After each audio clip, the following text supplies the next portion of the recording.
should be good on that department, so that's good.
Sorry, how's it going, everybody?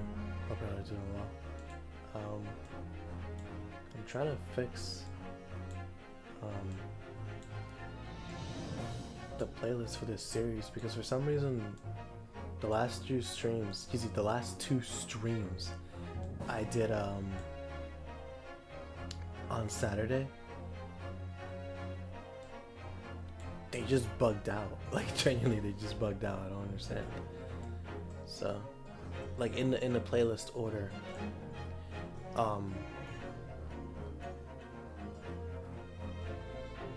where is it? I Will Finish Case 4 comes before, but EV Visual, which is not true at all. That's not how it's supposed to go. And I've been trying to fix that the entire weekend, but for some reason it's just not working. Let me see if I can though, because I want you guys to have an orderly playlist. And also because like I do watch these streams as well on my downtime, not in like an egotistical way. It's just generally like I like putting them on in the background for background noise.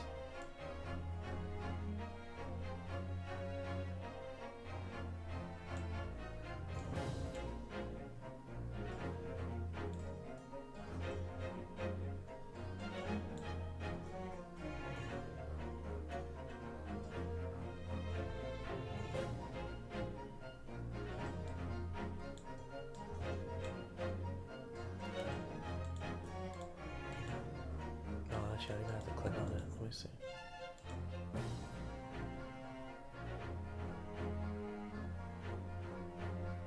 Oh, come on. Are we for real? What are we talking about? Oh, that's so annoying. Please don't tell me to reset. Alright, thank goodness it didn't reset. Alright.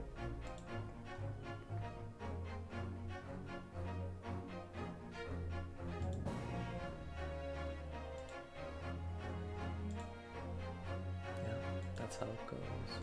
I know it hurts sometimes, but you'll get over it. You'll find another life to live. I swear that you'll get over it. I know you're sad and tired, you got nothing left to give.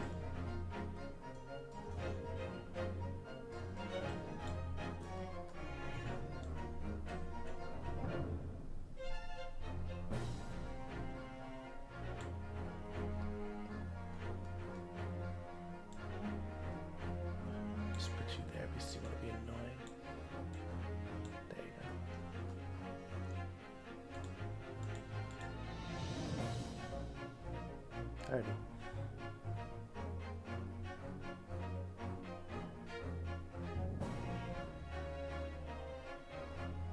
It's sorted.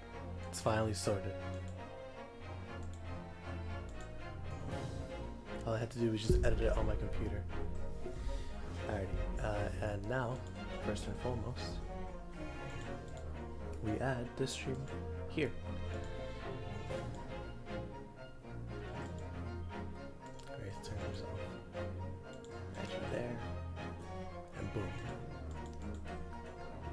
Back. Also, I do want to thank you all for all the support that the last video got. As of recent, I'm glad to to see that all the ReZero fans are in attendance for this one. I really appreciate it, because ReZero has done a lot for my channel, like a significant amount. And it's funny because like some of my top let's see, like some of my top 10 videos are ReZero videos.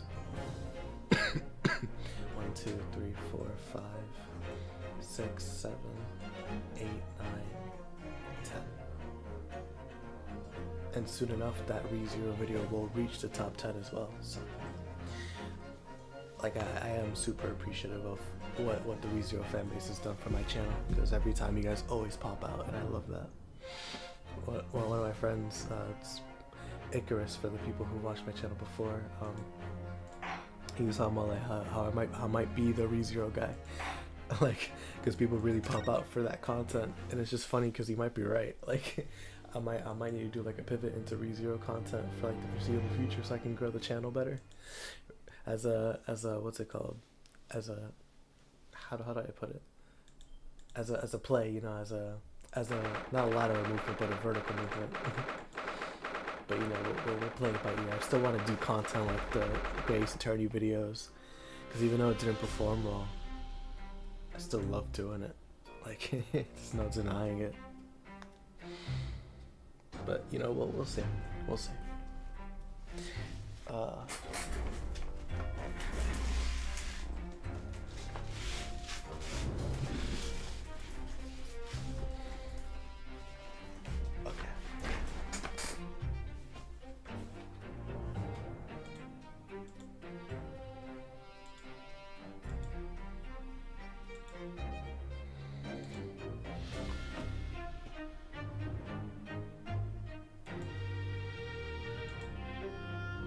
Music is amazing, by the way.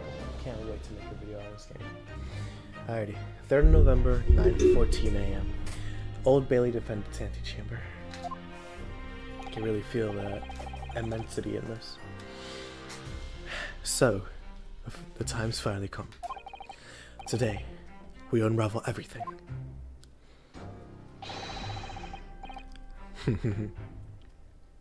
They use a new expression from Suzuto. I've never seen this one before. I'll be counting on your support more than ever today, Miss Suzuto.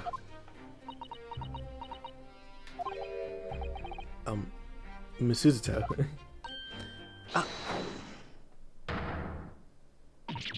Oh no. What's the matter, Mr. Naruhodo?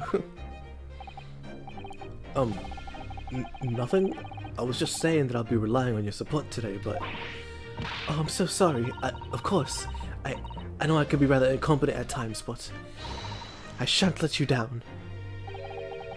Would you mind helping me to my feet then? Oh dear, I'm really very sorry. Sorry if my voices aren't up to stuff today. I'm feeling really under the weather, like physically. I think I'm starting to get sick. I learned something that you could get a cold from being physically exhausted. Like if let's say you've been overworking yourself, you start getting sick because of it. And it definitely does not help that yesterday I didn't go to bed until like 3 in the morning, and I had to wake up at 5 for work. So it's been a long day. So I'm hoping to do this stream, finish that up, and then go to bed afterwards. To try to catch up on some sleep, but you know, we'll play it by ear. We'll play it by ear, see how it goes. I really messed up my sleep schedule because of that, though. There you go. Suzuto-san isn't her usual self at all. That's wholly surprising, I suppose. She just found out that her father is the partner of a world-famous detective. Not to mention... Good morning, sir. Oh. Wait, look at that, it's our defendant. Lord Van Zieks. Thank you for all your efforts yesterday. What? Did I hear that correctly? What? Oh, no, nothing. Just, I'll begin clear things up today. I really can't make this man out. His face says, I hate you, but his words are almost jovial today. In fact, he hasn't been very Reaper-like at all since this all began yesterday. Lord Van Zeeks isn't a Reaper, Mr. Naruhodo. Good point. The Reaper, I suppose in hindsight, I shouldn't have allowed that misconception to go unchallenged. Huh? It was my tacit acceptance of that pseudonym. My failure to stop the Reaper becoming something more than a mere legend that led to all of this. But you're not to blame for that, Lord Van Zeeks. Excuse me. It's only because serious crimes in the capital dropped off so sharply when the public started calling you that. That's why you didn't say anything, isn't it?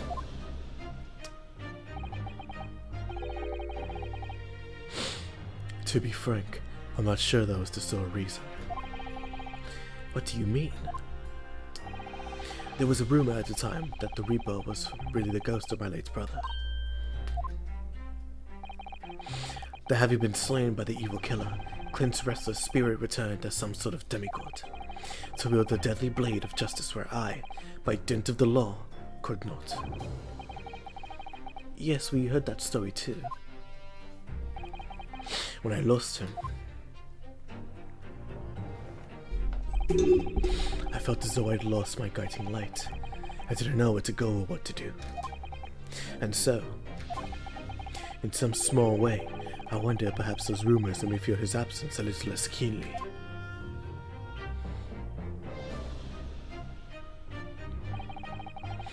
Even if I knew that it was just an illusion, just some nonsense conjured up by an over-imaginative public.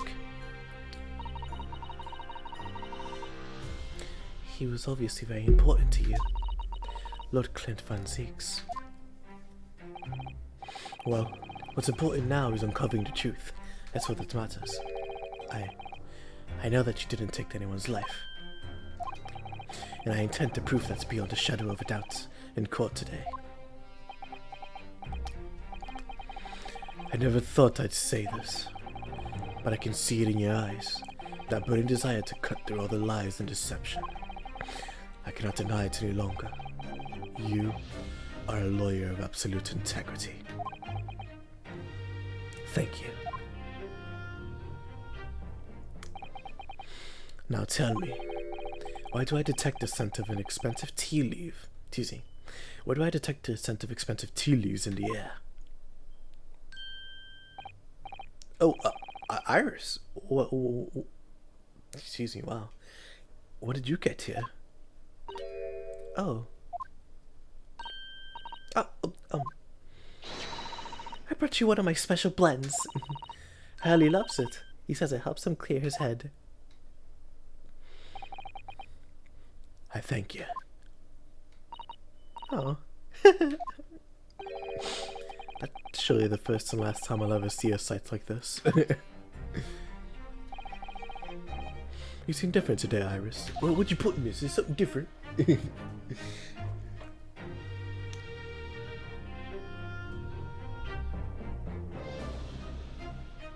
go. Oh. Sort of subdued, I suppose. I am not. What happened yesterday is obviously still playing on her mind a lot. She's clearly very troubled about having stolen the autopsy reports from Dr. Sai's laboratory. Alright then. Good luck to you both. You have to make a move now. Oh, you're not staying. I thought you'd want to watch today's proceedings. Well, I'd like to cheer you on, obviously. But I've got lots to get ready. Get ready? For what?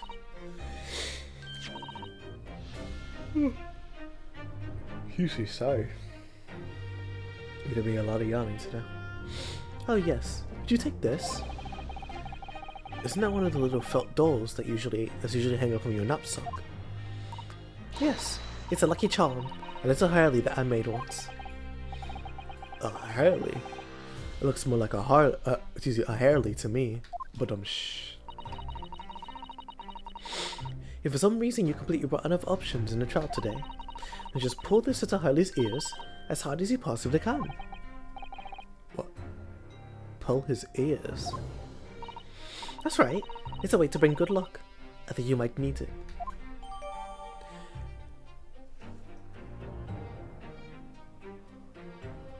Oh my goodness. Alright. Iris's lucky charm. A little doll of Mr. Sholmes in hair form. I've been told to tug its ears if I run out of options in a child today. Iris's lucky charm is when it enters the choreograph reading.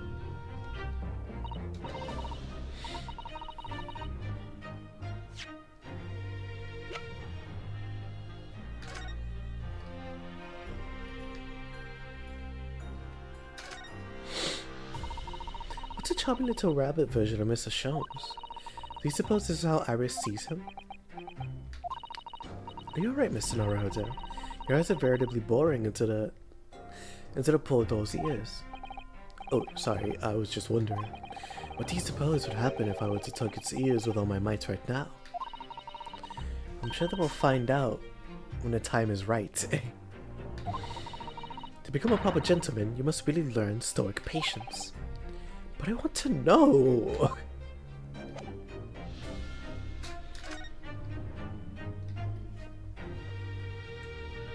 This little guy is adorable. Love him. Love him or hate him, he got it. You think what we need is luck? I just seek the peek inside the courtroom, and it seemed very different to normal. Yes, it would seem that a certain someone has decided to pull out all the stops. What does that mean?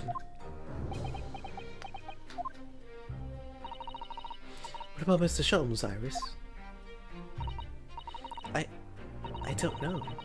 He was out all night and he hadn't come home by the time I left this morning. Oh, I see. Was Professor Bikotoba out all night too, do you think, Mr. Tutor? Yes, it would seem so. I telegrammed the hotel this morning. And apparently they didn't come back to the... apparently they didn't come back to their rooms last night at all. They? Father, and Judge Chigoku, I mean.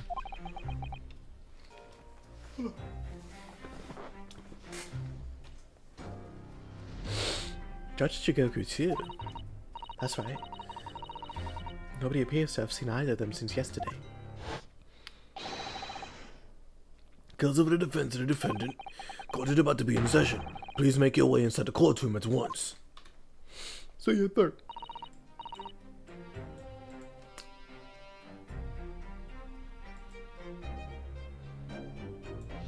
I'm feeling nauseous. My goodness.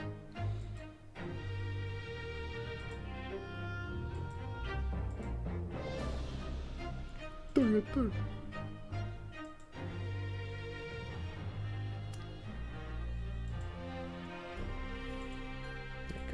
Good luck then, Bruno. Good luck, Susie. Yes. Thanks, Iris. And you, Mr. Reaper. I hope it all goes well. Does he hope it all goes well? Once again, I thank you for the delicious tea. It was very soothing. Oh, I'm so glad. You must go inside now, Lord Van Zieks.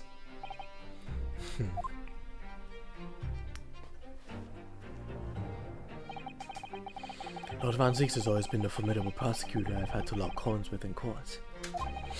But not today. Today, I battle with another in pursuit of the truth. My best friend, Kazuma Soki, who I trust more than anyone else in the world.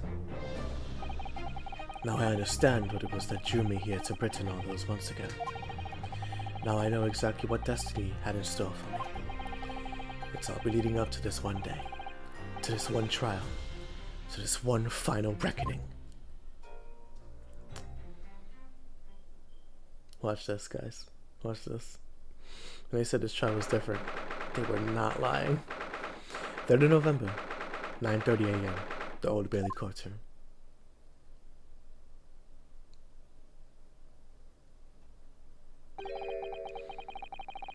It feels even more oppressive here than it did yesterday. There are cold stairs piercing me like knives from all sides today. Mr. Naruto, look!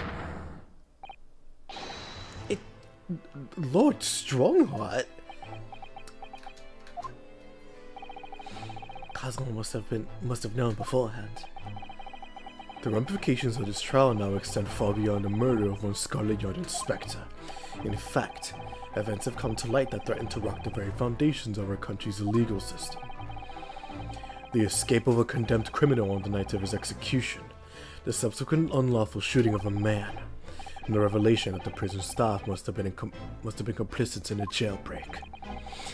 Britain is currently hosting influential members of the judiciary from countries all around the world. It is imperative that we uncover the truth in these proceedings to avoid international embarrassment. By royal decree, this will continue to be a closed trial, and one over which I, Male Strongheart, exercise total and unequivocal authority.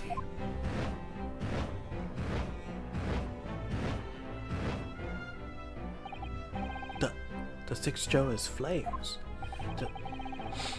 As was in the case in yesterday's proceedings, those here present in the public gallery are distinguished members of our judiciary, assembled to bear witness to a fair judicial process.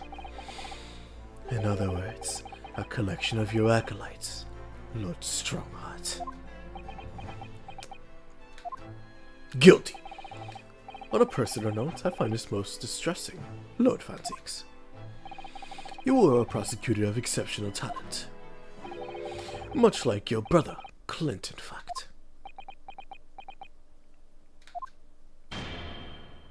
He uses a unicorn horn as a gavel. Now that is insane.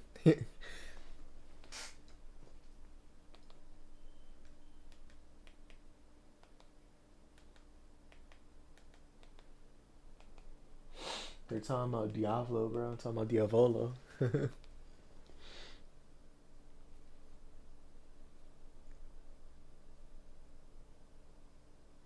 Uncle Aaron Abbey, bro. That's so funny.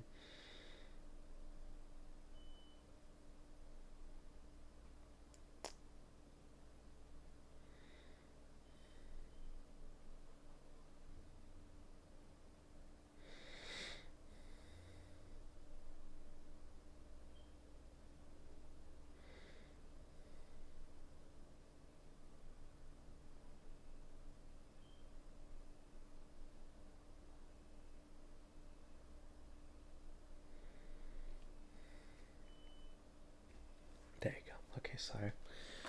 Alright. In the name of Her Majesty the Queen, I hereby declare this court to be in session.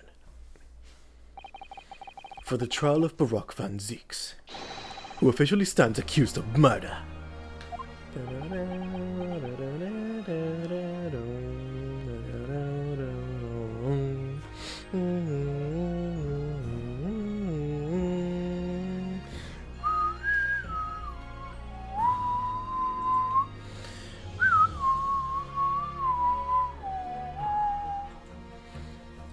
See if I can find the name of the song. This is a song that I used to listen to a lot when I was younger. Well, most of this game's soundtrack, in fact. I love this game's soundtrack, man. It's awesome.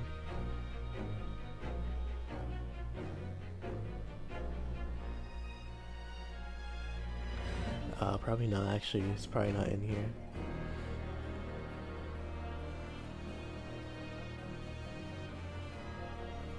Here it is, yep.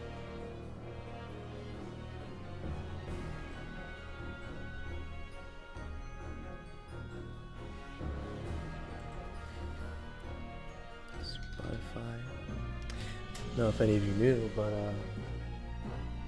the Basketball Hall of Fame is in Springfield, Massachusetts. One of the few defining things about Massachusetts, and honestly one of the few defining things about Springfield in general, since the Basketball Hall of Fame. The reason it's here is because this is where basketball was founded, like the same way volleyball was founded in Holyoke, Massachusetts. So Massachusetts has like a lot of sports history in general. just like with their sports teams, with sports in general, like very rich state with history. Granted, it's one of the like founding states as well, but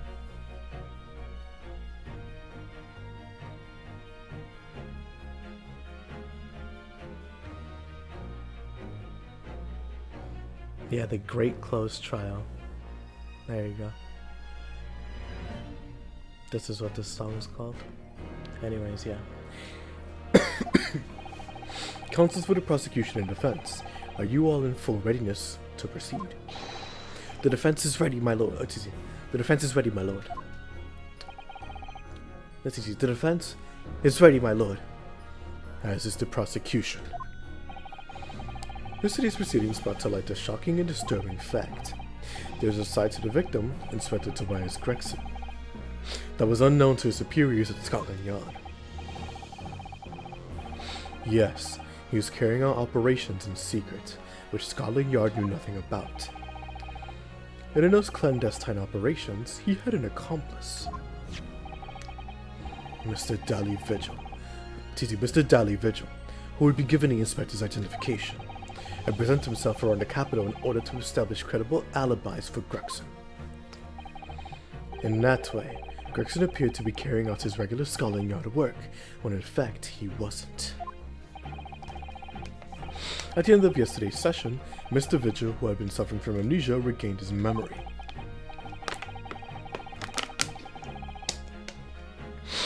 It would appear he buried his memories of the time deep inside himself, as a means of self-preservation. Because whilst he was engaged as a chief warder at Barclay Prison, he abetted the convict's escape. Mr. Vigil is currently recuperating at St. Sinners. He's recovered enough to give a signed statement about his movements on a day prior to the incident. He's formally admitted to posing as Gregson whilst investigating the Red-Headed League. Which brings us to the crucial issue of the victim's time of death. The defense yesterday proposed a suggestion that the victim may have been killed one day earlier. This is based largely on the discovery that the victim's pocket watch had not been found. The prosecution has something to report on that subject, my lord. Really? Go ahead, Prosecutor Saki. I met once again with the coroner yesterday to discuss the issue. She confirmed that the defense's suggestion could not be ruled out. It's entirely possible that Inspector Gregson was killed on October 31st, the day before his body was discovered. I have here an updated autopsy report that includes the omitted details. But the official opinion of the investigation team was made clear yesterday, that the time of death was 5 p.m. on November 1st. There are indications of an attempt to disguise the real time of death, however. It seems that the natural decaying process of the victim's body may have been slowed by keeping it chilled. That's another question. There are no refrigeration devices in that part of London large enough to accommodate a human corpse. My lord, this is more than just conjecture. There's evidence to support the idea. We must investigate it thoroughly. Very well. The court will accept the new report as evidence. However, if this updated report is deemed to be accurate, it would give renewed significance to the movements of the victim on the day before the First Street incident.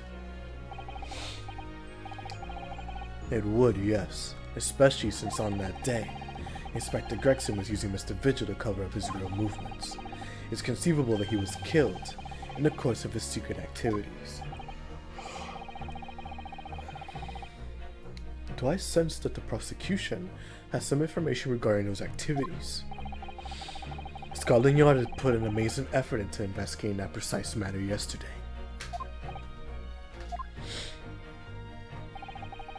I think we should begin representing the results of that investigation work. So the prosecution calls its first witness now. OSB Cheetah Lestrade. I'm getting a lot of burn in this game. State your name and occupation for the court. State your name and occupation for the court. Inspector Cheetah Lestrade reporting. representative of Scotland Yard. A self-conferred rank, but nevertheless. Gina, again?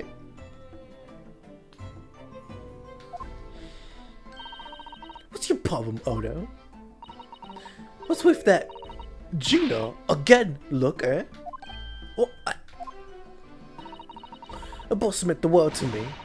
Ain't done more for me than anyone else ever did. Oh, Inspector Gregson, you mean? He got me out of back slums of the East End and took me under his wing. Taught me that life can have purpose. So that's why I'm the best person to be standing here, speaking for him. Oh, Gina. Right, teasing. Right. All out of the goodness of Gregson's heart. Not at all that he had his arm twisted by Mr. Sholmes, no. What's relevant to these proceedings is that the outcome of Scotland Yard's investigations yesterday has revealed that the victim was carrying out some assignment the police knew nothing about. Very troubling. Very troubling. I gotta get used to him not being the judge. This is someone different. That face. Did you see that face? Lord Strongheart knew. So, Inspector Lestrade, let's hear exactly what it says in that report. Come right up, sir. Come right up, sir. She's such a goofball. I love her. The victim's movements. All your detectives are supposed to follow orders and investigate what they're told. But a little search of the boss's office turned up a notebook that had a lot of secret meetings in it. According to that, the boss is looking into some smuggled goods dealings that day. Looks like it was a big job and all, but the coppers weren't onto it yet. What matters most is there's witnesses what saw the Reaper at the place too. Smuggled goods? I don't know, do I? I'm just telling you what was written in the book. Tobacco, teas, spices, medicines, goods of all sorts flow into London by illegal channels from across the globe. It's well known that they're disposed of at regular black markets that take place in the capital, but the police are rarely able to locate them in time. So Inspector Gregson was investigating one of those black markets. It's been suggested that high-ranking government officials may be involved in black market activity. No doubt Gregson was trying to avoid details of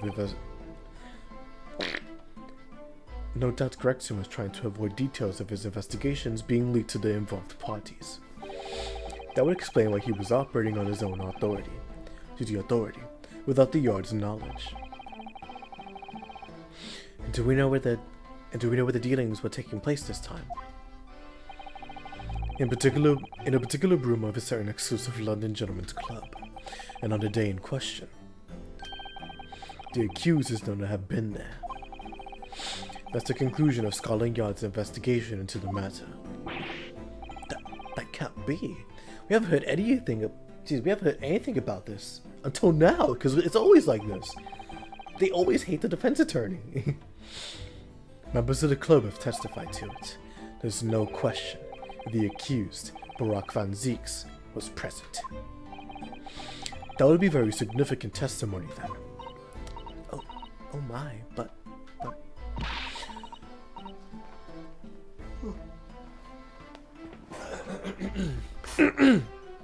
Excuse me, sorry.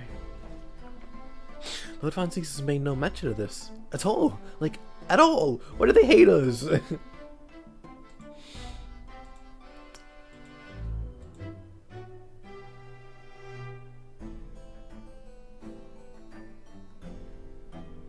Excuse me, sir.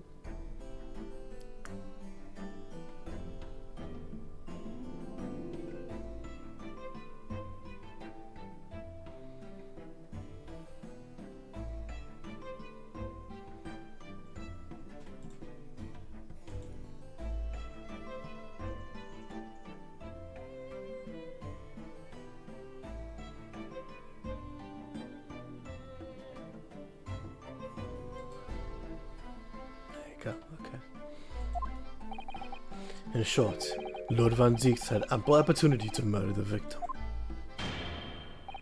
Goodness. Very well then. Counsel for the defense, begin your cross-examination. You know, I look so mean, man. I'm just trying to do my job, bro. The victim's movements. Alright.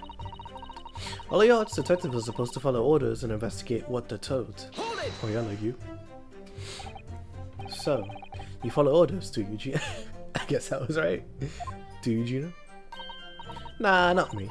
I'm above all that, see? Oh. The boss always had special orders for me. Grub us some fish and chips. Or go and give Toby his grub. That kind of thing. So errands more than orders then. This detective is still an apprentice after all. Which he is right. She's only an 18-year-old girl and she's an apprentice too. Like, you can't ever be like, alright, I need you to go to the East End and investigate a mob boss. I need you to go take care of him. Like, yeah, you're sending a poor girl to her death, bro. What are you doing? Yeah, well, this apprentice ain't one to sit around and wait to be told what to do, even by the boss. That's why I've been doing my own investigations into what happened. I didn't find much at first. But a little search of the boss's office turned up a notebook that had a load of secret meetings in it. Hold it! So you went through the Inspector Gregson's things? Yup, as part of an independent Lestrade investigation. I'm sure your superiors will be delighted that you're taking the initiative. So I stuck into his office when no one else was about. Because if anyone at the yard had seen me going in there, they'd have turfed me straight out into the street. This is sounding less and less like an investigation and more like something else. The prosecution understands that it was this very detective who discovered the notebook. You got that right. Nothing's good. None. Excuse me. Wow, I can't talk today. Man, talking about Baraka, bro. Baraka. You gonna be like that, Nazi? Alright. Anyways, you got that right. Nothing gets past Inspector Lestrade and our trusty assistant, Chief Inspector Toby.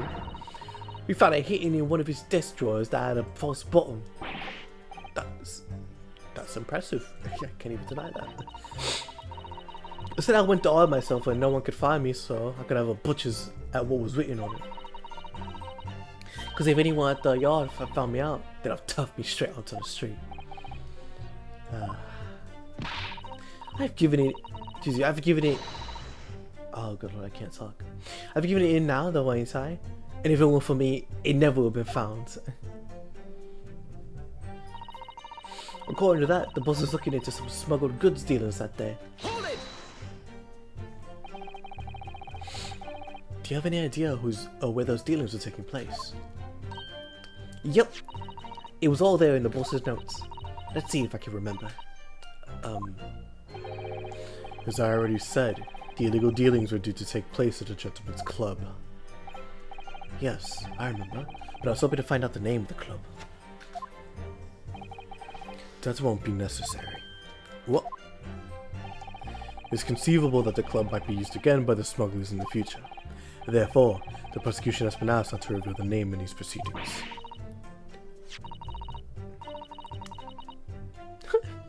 Oh, Gina, you're playing with fire. Oh, Lord. I don't know what all the fuss is about. That's why I hear. All I gotta do is read it out. And I could too. I got this reading game buttoned up now.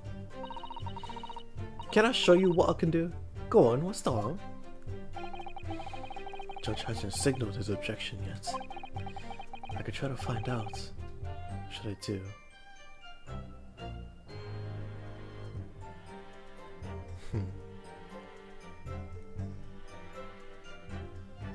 I'll insist. Let's see. This is a close court. The proceedings are confidential. Therefore, Otiti, there shouldn't be any possibility of the information being leaked. As I explained, there is a possibility of politicians being involved in this affair. The prosecution is rightfully exercising caution, I imagine. No, my lord. The prosecution has no objection. Ah, man. Kazabon. There's no question that Inspector Gregson was looking into black market dealings. However, it's not yet been established that he was on that particular trail on the day in question. If the defense requires to know the club's name, the prosecution has no intention of being obstructive. Right then, I got to show off me written skills. Apparently, the smoked goods deal was gonna happen at Gentleman's Cook called The Grouse. I didn't get to read what the last one was. Unfortunate. Oh well. My credit score is looking evil right now.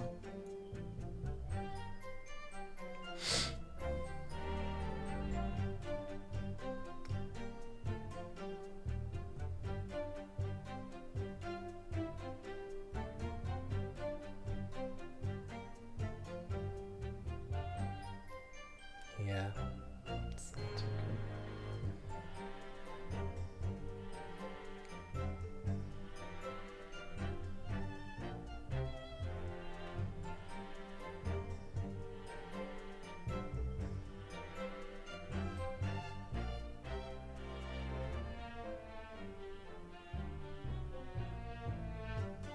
Okay.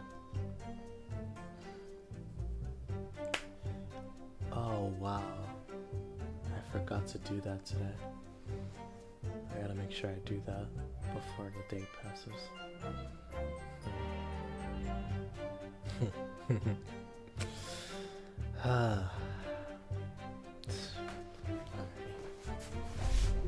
Gross. What sort of club is that? I ain't got the foggiest. Clubs ain't exactly my thing. Also, I'm not, I think, of legal age to go into one. Then again, who knows what the law was back here. But I am kind of curious. They're not places where a 40 student like you would be readily admitted. Have you looked in the mirror recently? We're both Asian. I'll tell you what. Me and Chief Inspector Telby could go undercover. Could you though? I'll pick up a few good marks and see. I could pick up a few good marks and see what else I could find out when I was there, or while I'm there. I really don't think you should go picking out anything. Anyway, that's where those black market dealings are going to take place, is it? Yeah, it's gotta be. That's what the lower ranking detectives at the yard reckon. Says the even lower ranking detective. Looks like it was a big job and all, but the coppers weren't on it yet, or were onto it yet. So how had Inspector Gregson come to find out about it in that case? That's the question, ain't it? But I'm just an apprentice, so. And why didn't he inform Scotland Yard of his findings? Yeah, that's what I was asking myself. Cause, you know, I'm just an apprentice. When it suits you, yes. Anyway, the point is, something went off at the club, no question. You can't say that for certain, though, surely. What matters most is those witnesses what saw that we were at the place too. Lord Van Ziek's at the club. He was. Detectives who visited the club yesterday to make inquiries have confirmed it. Several members report having seen the accused being admitted to the room in question as a guest.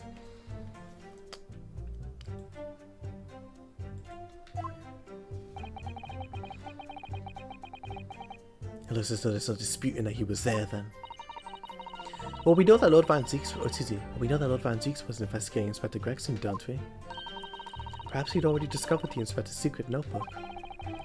Which led him to the club, you mean? Maybe. Presumably then, there's also eyewitnesses who can testify that Gregson was there. None have been identified at this time, no. So the all-important victim wasn't seen at this mysterious club. Oi, why ain't you asking Inspector Lestrade, eh? That's all I've got to work with. Gina's not holding back with the ice cold stare of hers, is she? I don't know what to make of this. Lord Van Zeeks told us that he was investigating Inspector Gregson. Oh, excuse me. There you go. Lord Van Zeeks told us that he was investigating Inspector Gregson. But he never once mentioned that he met the inspector the day before the incident. You don't think Lord Van Zeeks could have been lying to us, do you? That's not the only way to explain this. Oh, if everything Lord Van Zeeks has told us is true, then there must be a mistake in his testimony somewhere. You mean, there are details we've yet to uncover? Exactly. A clue perhaps, but even Gina hasn't noticed. That's what we should be looking for here.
Objection! No, that's not right.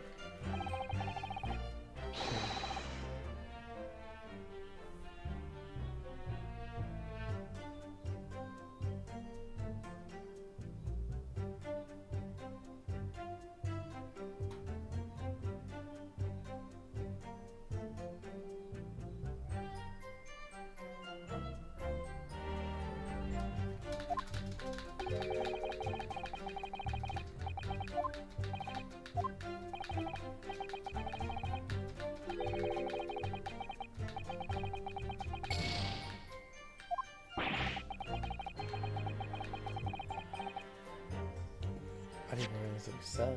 What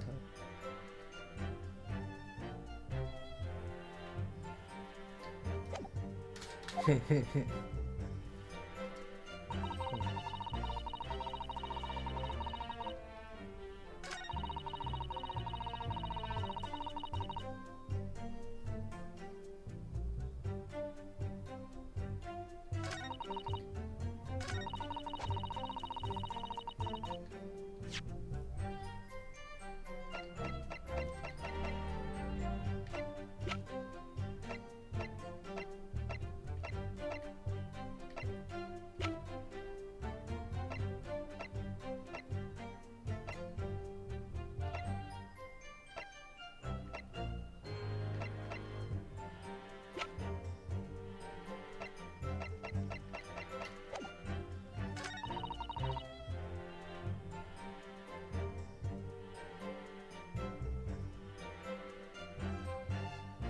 Yeah, I'm stumped.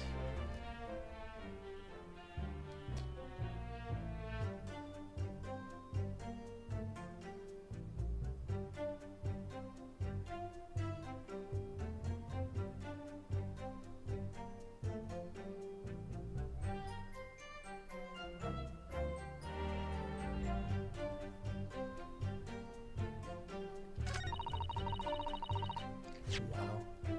Okay. Oh yeah, hold you out. That one's. Objection! Yeah, I wouldn't have gotten that. Yeah. Wow. Okay. Give me 1 second, everybody. I'll be back in a few. I gotta step out for a second. I will be back though. I will be back. Let me just take care of this.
Sorry about that.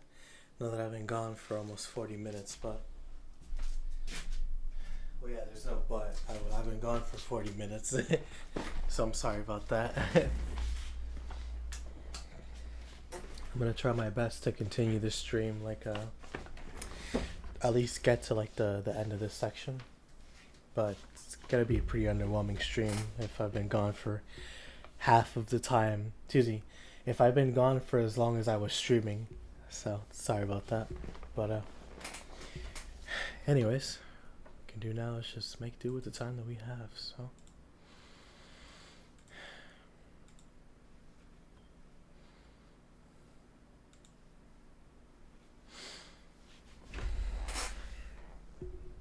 Alright. I read about these clubs that exist. I read about these clubs that exist here in Britain. As I understand it, they're places where well-to-do gentlemen socialize with friends and colleagues. Don't imagine for a second that a foreign student like you would be admitted. Seriously, is your mirror cracked or something? Do we know for sure that the contraband dealings were definitely happening at a club called Gruce? So this one, I was talking about it before I left. This one, I was close to getting it, but not for the right reason. Because this, I've seen it before, I just wouldn't have connected the dots. I would not have connected the dots. Granted, now it makes more sense, all things considered, but I wouldn't have connected the dots here. The police are currently looking for evidence, but haven't found anything definitive yet. I'm sorry to say that they probably won't. What do you mean by that? I mean that the place Inspector Gregson was secretly going to visit on 31st of October may not have been a gentleman's club at all.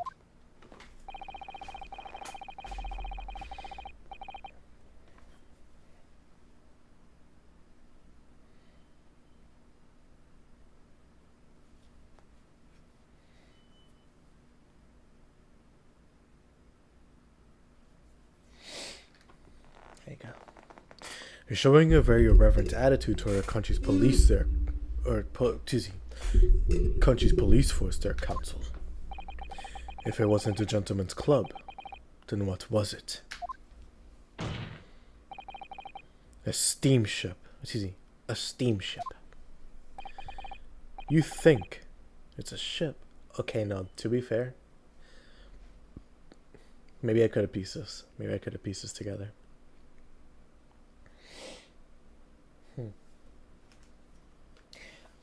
Genuinely, it's just a matter, like, I give up too easily. It's all it really is. I just give up really, really fast in games like these.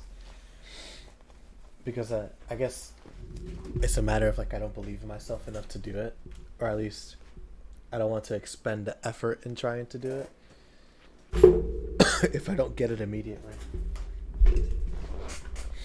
Which, I'd amount to a character flaw. I'd amount it to a character flaw. I gotta be better about that, because like visual novels don't play themselves, you know. You gotta try, and sometimes I just don't try. Sometimes I do, but I would rather see the story more than try to get there myself. You know. Is it the most agreeable way of it? No, but it's just how I've done things. But I digress. I have the evidence to prove it's here. Let me see that. This dark-suited young man is not in the least bit untrustworthy. The other side, my lord. Be more specific next time. That's so funny. I forgot Mikotomo wrote that there. Ah, this would appear to be a ticket for a passage upon a steamship, yes. The SS Gruce. Objection! So there's a steamship named the Gruce that happens to share a name with the club. But I'm afraid to say, there's a flaw in your logic there. How? Explain! Look at the ticket. Notice the dates of arrival in port. The ship arrived at the port of Dover on November 1st. The day on which the sound like a gunshot was heard on Fresno Street. In other words, on the day in question here, October 31st, when the victim was on his clandestine mission. That ship hadn't yet docked on British shores. That was certainly making undercover investigation somewhat challenging. Objection. The fact that the steamship hadn't yet reached Britain substantiates the defense's assertion that the victim was investigating the SS Gruus on the day in question. And show you evidence for the assertion. Very well. In that case, counsel for the defense, present your evidence to the courts now. Evidence that substantiates your claim that the victim was investigating the SS Gruus on the 31st of October. Take that!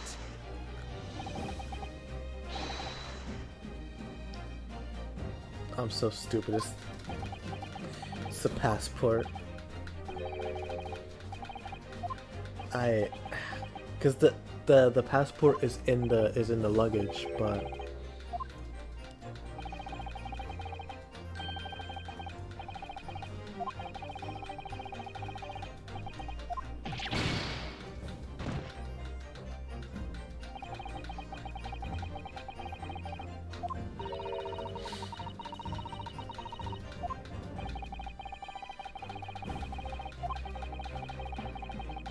no, I know the evidence, so hold it, don't worry.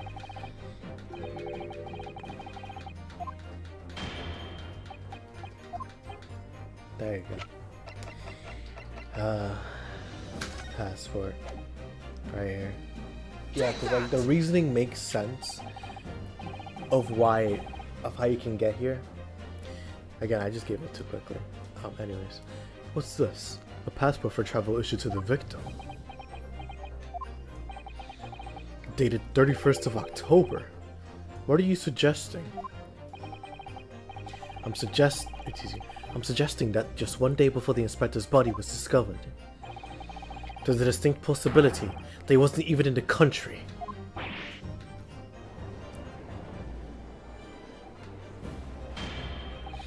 Order! Order! This document is for passage to France. It does appear to have been officially authorized. The day before the SS Gruus arrived at Dover, it docked on the northeastern coast of France for a night.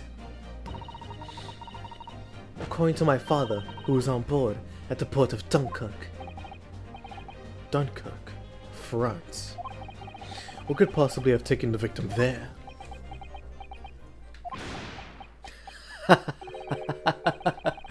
I'm impressed, Ryunosuke Naruhodo. I certainly didn't expect you to get your hands on a passport. What? Nanda? You mean you knew about this? The prosecution strategy for this trial has been laid down by the Crown Prosecution Office. On the day before the incident, the victim was investigating contraband dealings at a London club. That's the outcome of Scotland Yard's investigations, in the line the prosecution has been asked to follow. But personally, I don't agree. I think the prosecutor's office is trying to hide something.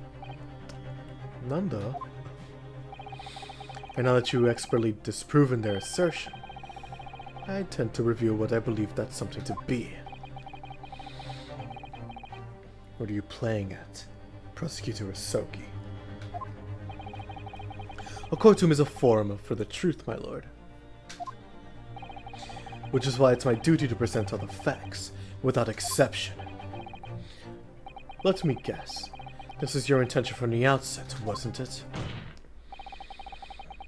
The reason Inspector Gregson secretly made his way to the steamship docked in France on the day in question was to carry out a mission for the Reaper. The Reaper?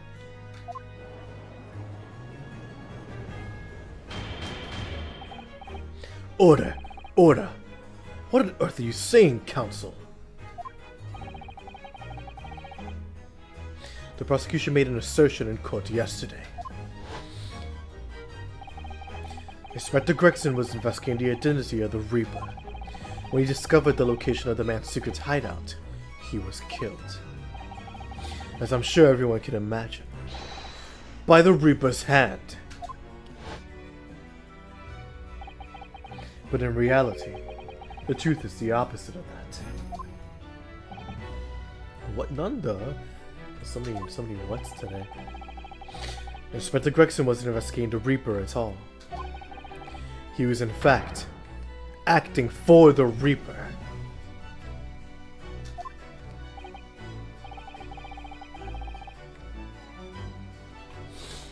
So, you're saying the mission he was undertaking was, obviously, an assassination.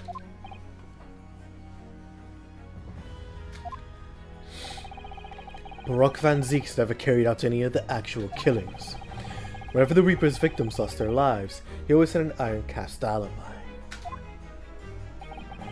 Which tells us that he must have had an accomplice. And you claim that was Inspector Gregson? What the hell do you think you're saying?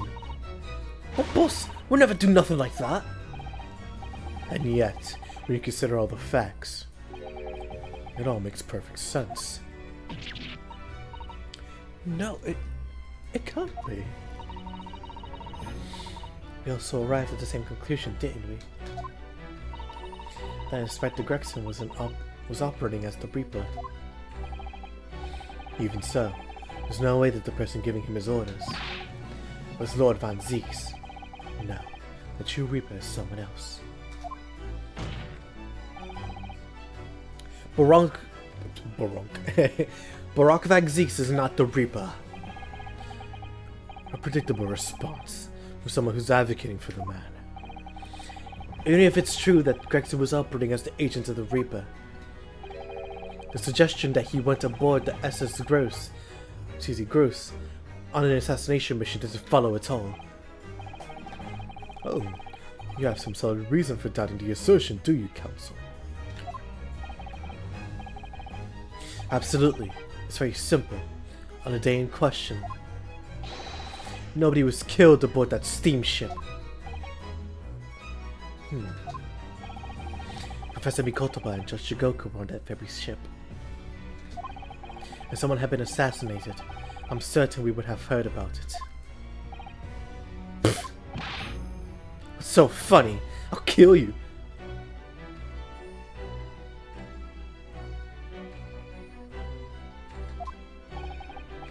You're right, of course. No suspicious deaths were reported on a steamship.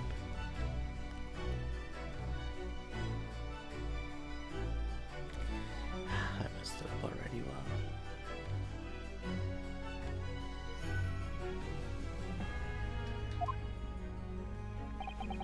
But I think, perhaps you've missed the point. That's precisely why Inspector Gregson himself lost his life. Nanda?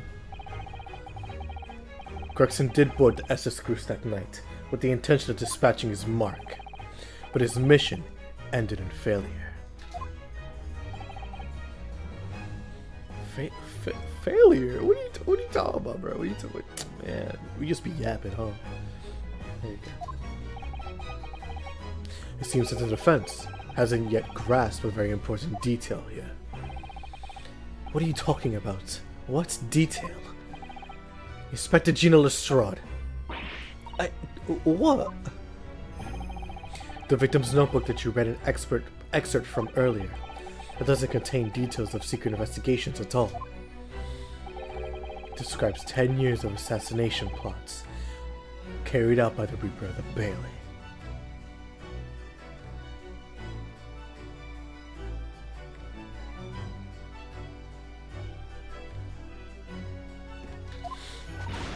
You're lying.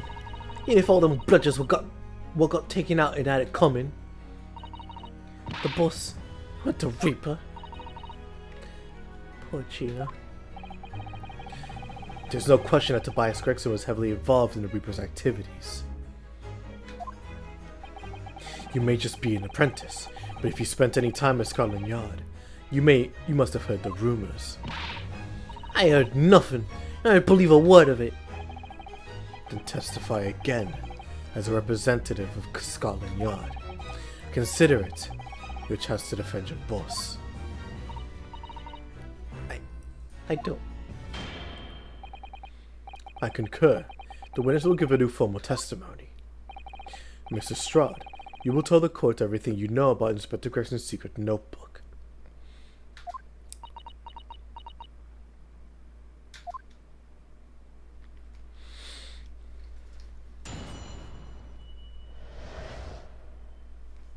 The Reaper's notebook. Yeah, this notebook does have a lot of stuff about what the Reaper got up to these past 10 years. Names of victims, dates and places and stuff. And the last entry in there was 31st of October. It's a gross for the place on that date, and the name on the mark. There was a note about him being a criminal who got away from the Reaper and caught 10 years ago, summit. But honest, the boss didn't do none of it. He was just investigating the Reaper, that's all. Poor Gina. Keep personal opinion out of your testimony, witness. We require only established fact here. This must be hard. This must be so hard for her. You can't deny it now, surely, Ryunosuke Naruhodo. What can't I deny? The notebook contained the name of the final mark and the location where the assassination would take place. That's information that the victim could only have known if he was working with the Reaper. Ah. Oh no. So, who was to be this final mark? Go ahead, Inspector Lestrade. Read the name for the court. The name that's written alongside the entry that mentions the Groose on the 31st of October. How do you read this then? Reading's still not her strong suit. Ain't the problem, alright, Odo? It's a funny name. Ain't English. It's hard to read. So it's someone from overseas. Let me have a bash at it.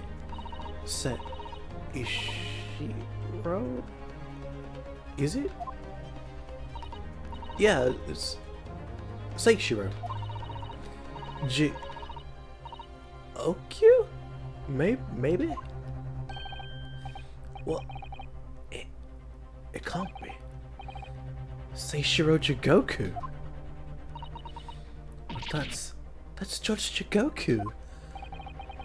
Seishiro Jigoku. So it's not an English name, you're right. Objection! But that can't be right. I know Judge Jigoku. I saw him the day before yesterday. Here in London. So I know for a fact that the man hasn't been assassinated. As I said, the Reaper failed. Oh. Gregson missed his chance to kill his mark and returned to British shores. But the Reaper wouldn't tolerate a mistake. So he killed the inspector, personally.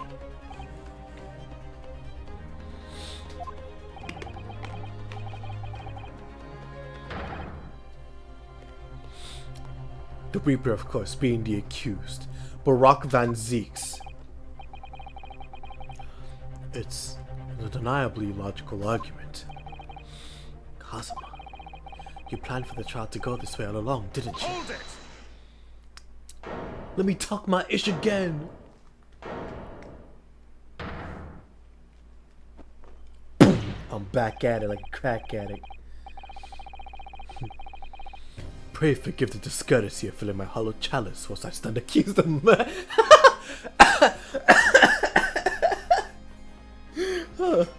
Oh my goodness.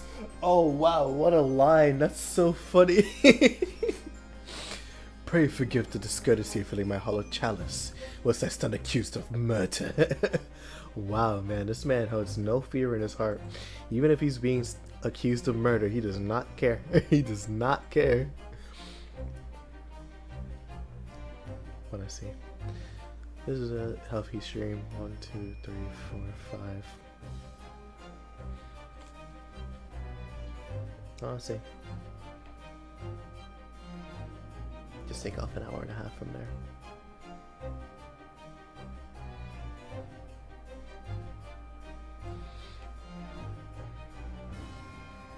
Four and a half hours. 7.5 hours. Take off an hour, so 8.5 hours. We'll add an hour, so 2.5 hours. I'll take off another 2.5.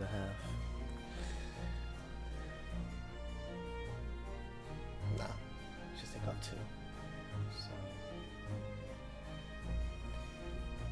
So right now, I'm at I think 15 streams for this game. If I took the pace that I did with the original game, we probably would have been like at 20 to 22 streams right now.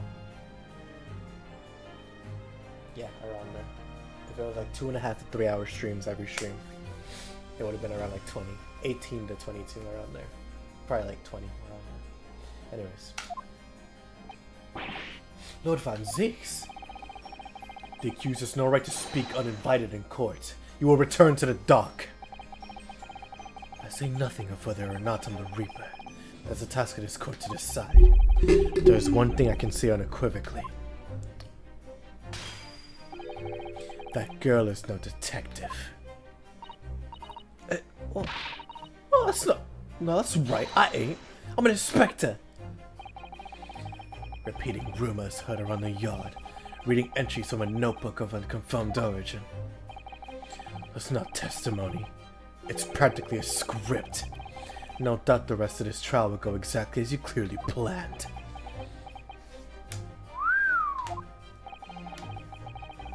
Your hatred of me is understandable. In your mind, I'm sure, I am the Reaper, who sent your father to the gallows all those years ago. But you're in danger of becoming far more sinister. A far more sinister Reaper yourself. By attempting to have me condemned with this feeble excuse for testimony. Excuse me, testimony.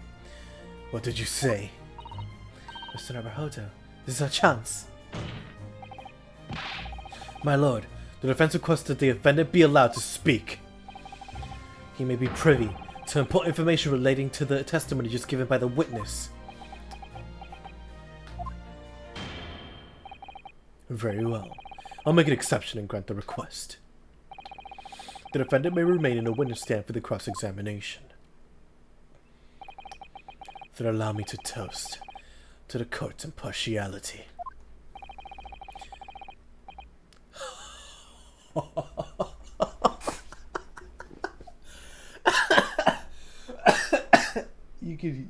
The tension is palpable. Oh my goodness, I forgot how good his case was. Don't raise your glass in my direction, sir.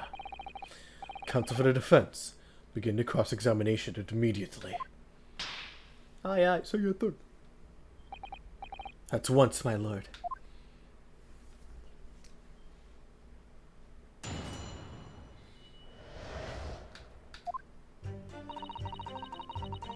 Oh no, my HP bar is low.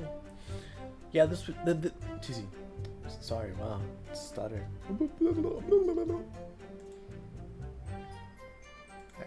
Yeah, this notebook does have a lot of stuff about what the Reaper got up to these past 10 years. Hold it! In other words, it shows that Gregson was basically acting as the Reaper.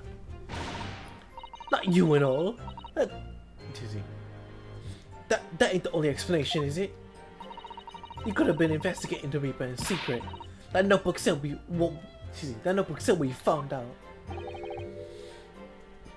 If I may. When oh,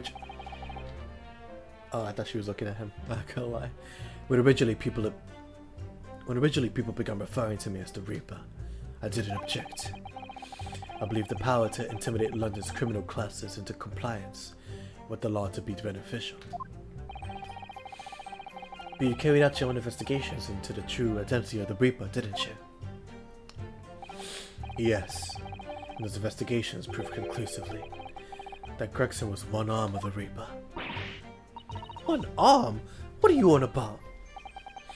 The Reaper's victims were all extremely shrewd criminals at the top of their game. There's simply no way one person could have taken them on alone. The Reaper is an organization, with you at its head. I had spies at the yard keeping me abreast of Gregson's movements, letting me know when he was elsewhere. So I've been able to check the most recent entry in his book. I knew the location. You knew it said gross. Actually, let me make sure I'm saying this right.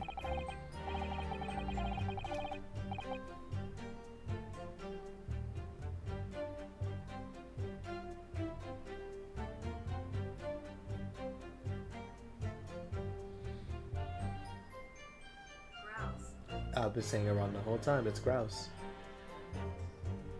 Sorry for the people who have what's it called.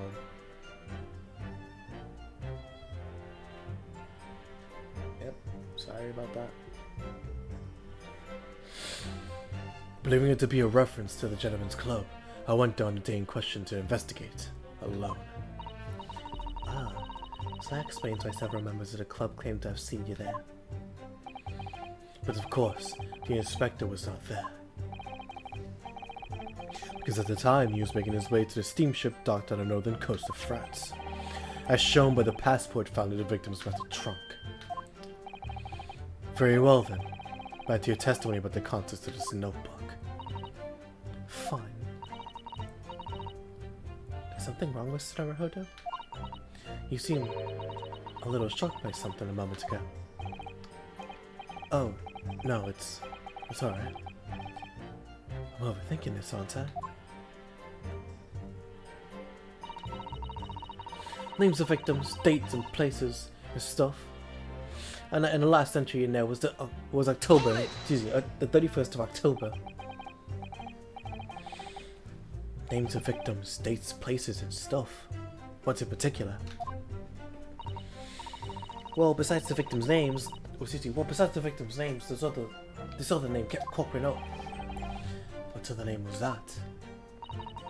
It's the one I told you yesterday. The same name written over and over again. You mean Asashin? Yeah, yeah, that's the one. She's a friend of yours or something, isn't she? Even listening yesterday. Asashin, the assassin. What? Like a killer, you mean? Gregson was the tactician, the one who came up with the plan of attack. He investigated the marks thoroughly, finding out when they would be vulnerable, and who to use to get at them. But the person actually executing his plans was someone else, you're saying? If that's true, then the Reaper does indeed start to sound like an organized group of vigilantes. Then perhaps what it said on the passport document. Permission for the applicant and one additional person to travel. Could that additional person have been clearly the assassin who was about to take Seishiro Jigoku's life? Ow. Gina, can you confirm that? Against the final entry that listed Grouse, and Seishiro Jigoku, what name was written? Oh, well, I think that's the only entry that they have a name next to it, as it happens. What? It just had like a question mark or something there, I think. In other words, Gregson himself didn't know the identity of the assassin in the case. But Gregson was the one making the plans, was he not? Oh, how infuriating. A nameless assassin. It said Grouse for the place on that date, and then the name on the mark.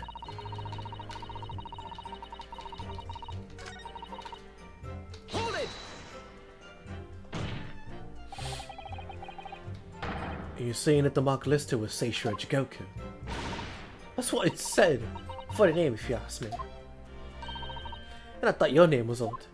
I'm so pleased to have lost my crown there.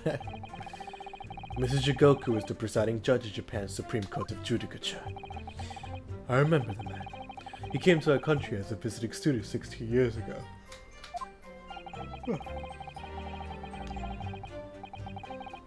Studying international law. Whoa, chill out, Victor Wembanyama. Chill out, bro.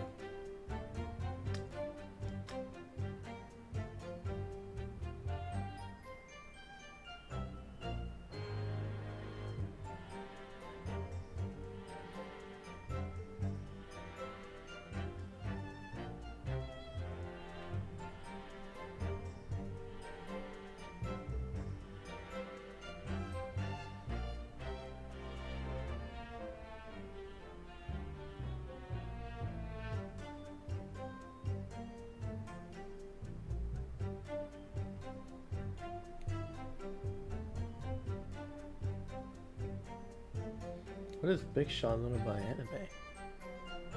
Unless if I'm unaware, I didn't know he watched anime at all. Like that's funny.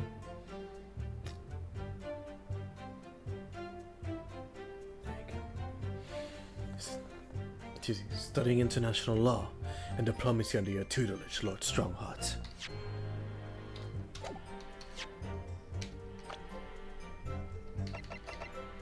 '43. Yeah, 10 years his senior. Wow.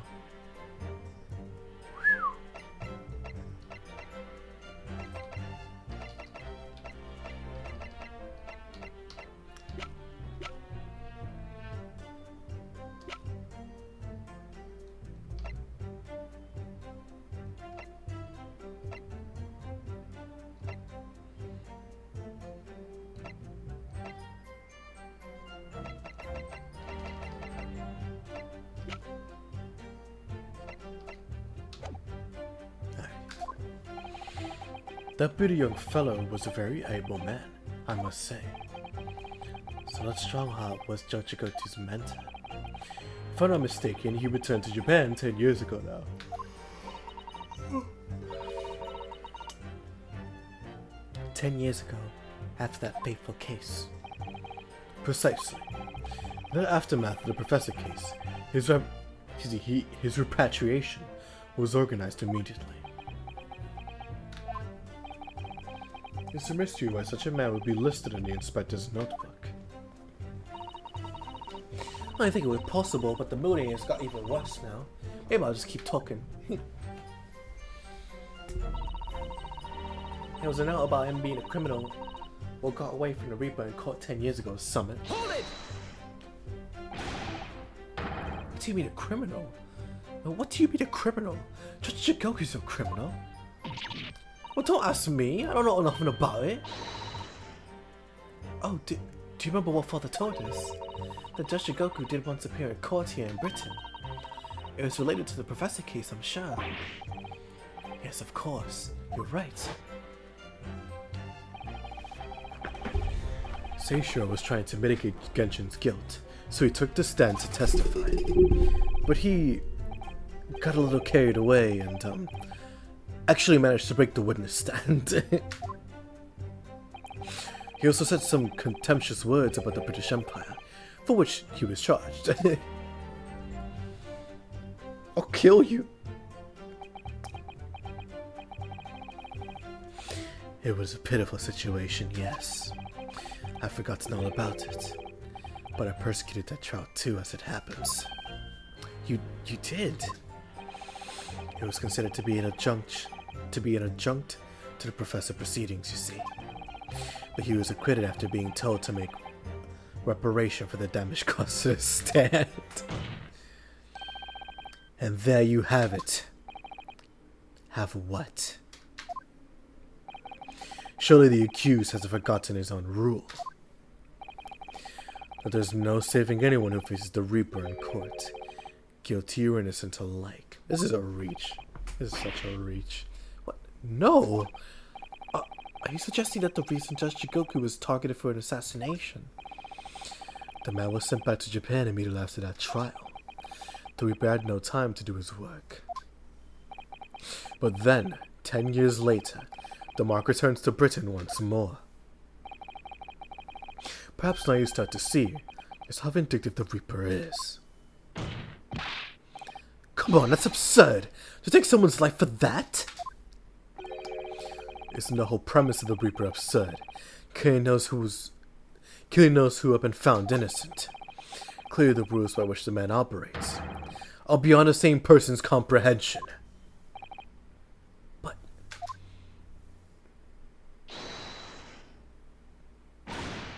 right, I've had just about enough of this. Gina. All this nonsense about the boss planning to kill people. It's cobblers. Come on, Odo. Yes? Why didn't you say him nothing? Why? Why'd you yell out objection or something? What? You've gotta find a flaw. You usually do. Someone's lying here, no question. You've gotta work out who it is. Please. For the boss.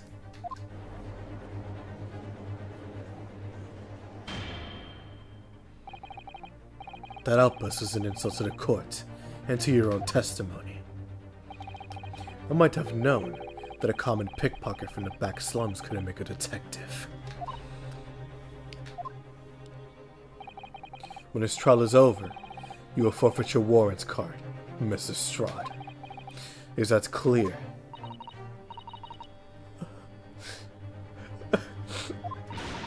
I've had it with all you lot. It's lies every beauty place you look in this world, didn't it? Well, I've had enough.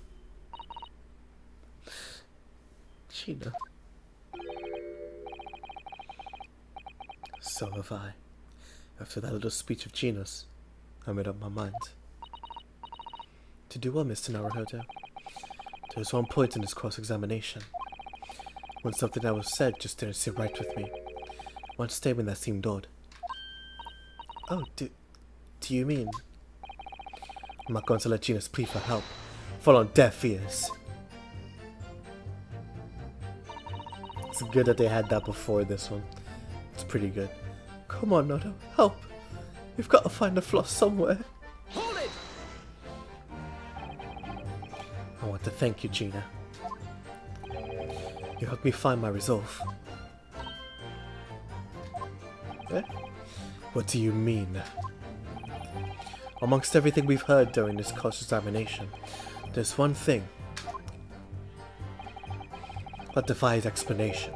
One inconsistency. What? An inconsistency? What? An inconsistency?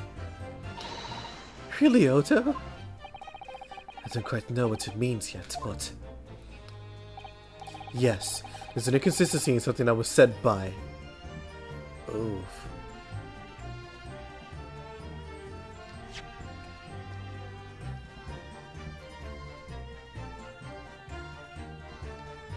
Yeah, it's been a lot of talking, so it's hard to say.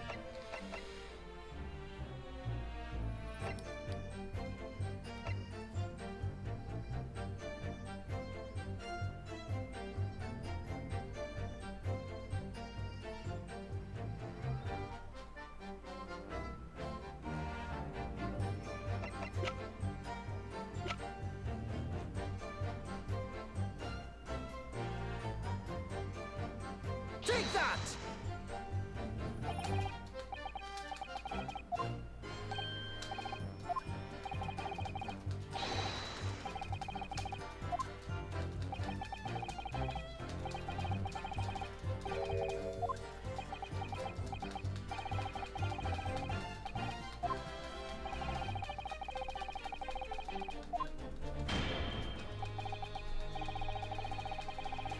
I got it wrong.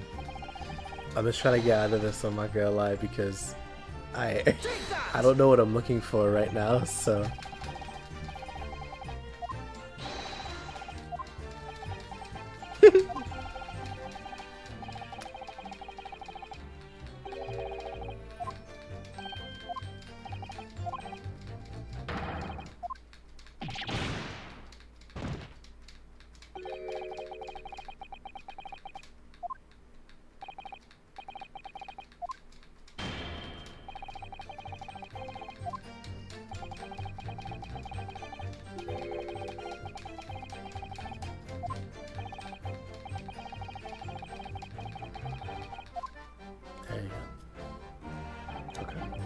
So that's what we have to work with. It may help us that Lord Van Zieks is in her stand too. Yes, perhaps. I'm sure Gina knows nothing she hasn't already told us, so point to trying to get more out of her. Did you notice how Sama reacted to Lord Van Zieks' words? When he called him an even more sinister Reaper, you mean? Well, I'm sure Kazuma intends to eliminate any shred of doubt that the man is guilty. He's looking for revenge. I guess the person he considers to be his father's killer, after all. I do worry that if we fail to find a discrepancy in his testimony somewhere, that the trial may end, and adjudication won't go in our favor. Let's listen carefully again to what everybody is saying. There we go. Gonna go through this one again.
Okay, I wonder if it's that then. Hold it!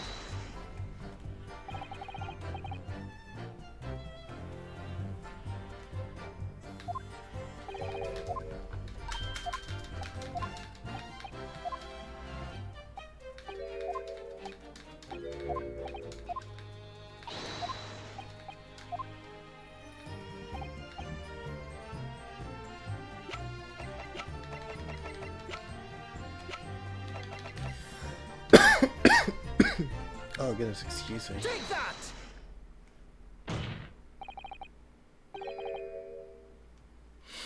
But, oh, hold on, let me... Where are you?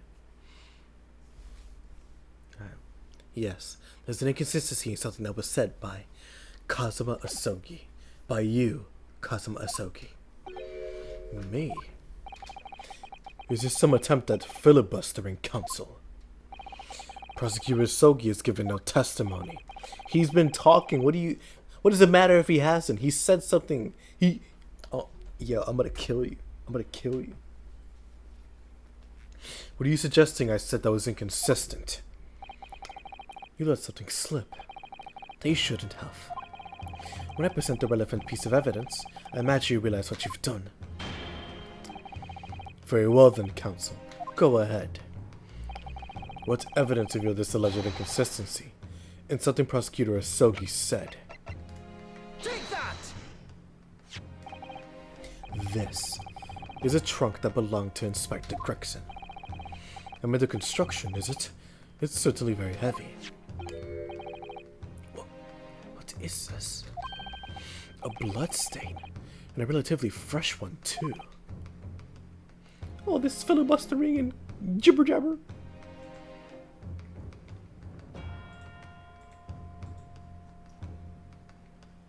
Over here calling him sea-nanners, bro. All this sea-nannering.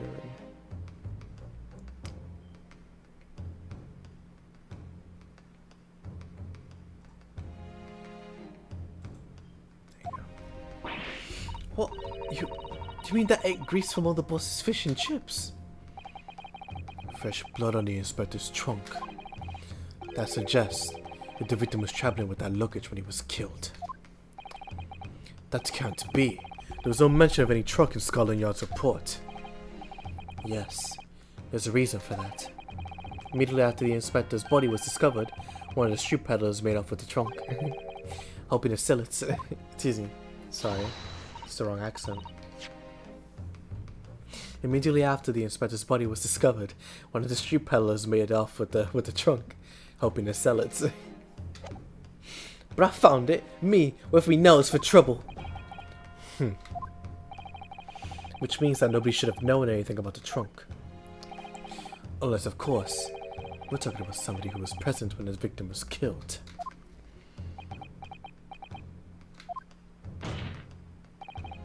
And yet, during a cross-examination of the witness just now, you said this, Cosima. Because at the time, he was making his way to the steamship docked at the northern coast of France. As shown by the passport found in the victim's metal trunk. There you go. So the question is, how did you know about the inspector's trunk? We know the man went on a trip to France. Where else would he have put his passport? Objection! But you knew it was a metal trunk. Answer me honestly, Cosima. On the 31st of October, where exactly were you?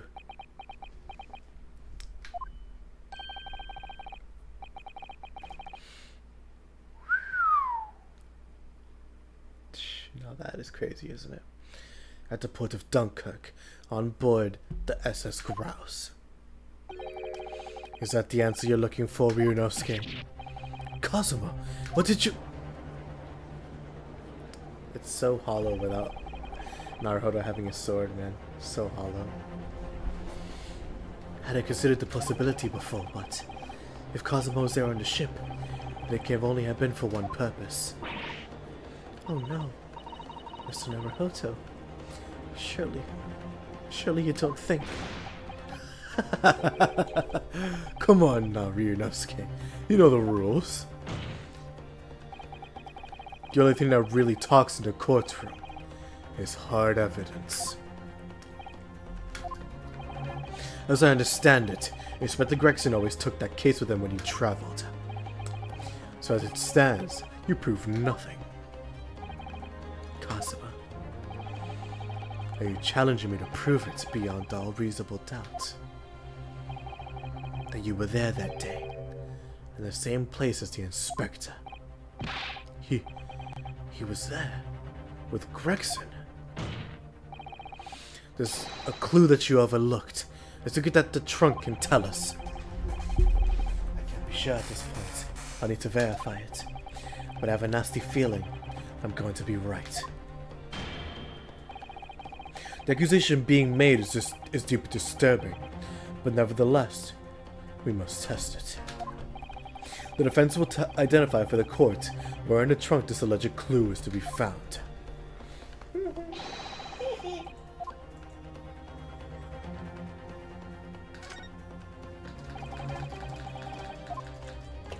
up the phone, man.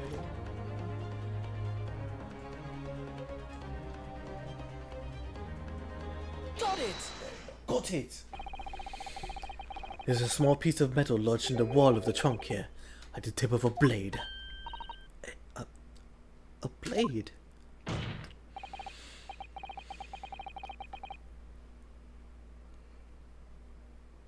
Excuse me. Cosima, slung around your waist as ever today, is the esteemed blade Karuma. Of course it is.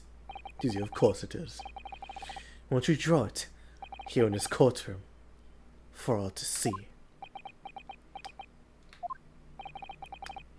Exercise caution, my learned friend. Dizzy, exercise caution, my learned friend. That man is the son of London's most notorious killer. Bailiff, watch Prosecutor Asogi like a hawk.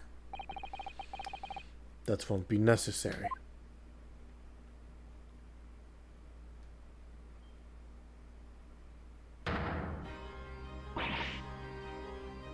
Wait, is that chipped? I couldn't tell. Oh no. The tip is broken. The tip is broken. If the fragment of the metal from the trunk fits together with the end of the sword, the question of who was there with Inspector Gregson will be answered. Agreed, Kazuma Asogi. It's so funny how Ace Attorney, they always do this. This isn't something exclusive to the great Ace Attorney. This is just in general something Ace Attorney does. They just be slamming their fists so hard, like actually just like breaking their wrists. It's insane. It's so funny. The truth revealed, I think is what it's called.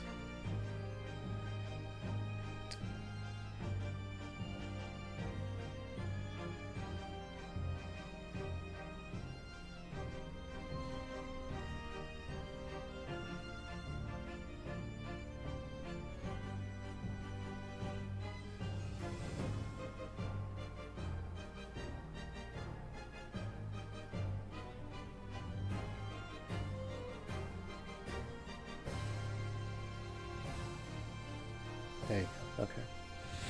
Expertly done, Ryunosuke. That's a point to you, and well deserved. Do you mean to tell the court prosecutor Asogi? Yes. On the 31st of October, I accompanied Inspector Gregson to Dunkirk in order to carry out a mission. So, the additional person authorized to travel was me. And the mission was the assassination of the Mark. What? Nanda again? No, my phone. Alright, there you are.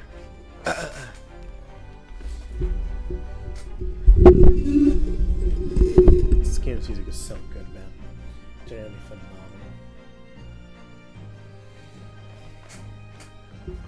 You mean, you're the killer whose name was omitted from this notebook? You were following the Reaper's orders to dispatch Judge Jigoku. Excuse me, sorry, indigestion.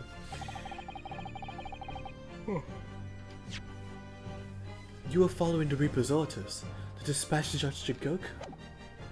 Let me make one thing perfectly clear. I have killed no one. Explain, nigga, explain.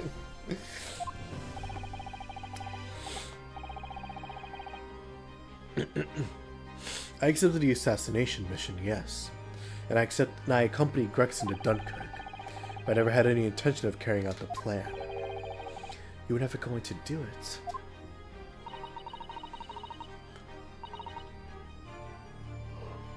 Oh, excuse me, sorry. We can believe Kazuma-sama, sure. After all, Judge Shigoku arrived safely in London the following day. On the 31st, I bought... Sorry, the accent keeps switching. On the 31st, I boarded a train from London with Inspector Gregson. We traveled to Dover, from where we crossed the channel to Dunkirk. Then we boarded the SS Grouse and made for the cabin deck, as indicated in the plan. You went to Judge Shigoku's cabin? Exactly.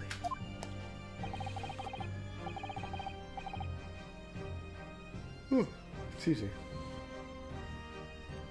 He wasn't there though. We decided to wait, but you already told us you had no intention of going through with it anyway.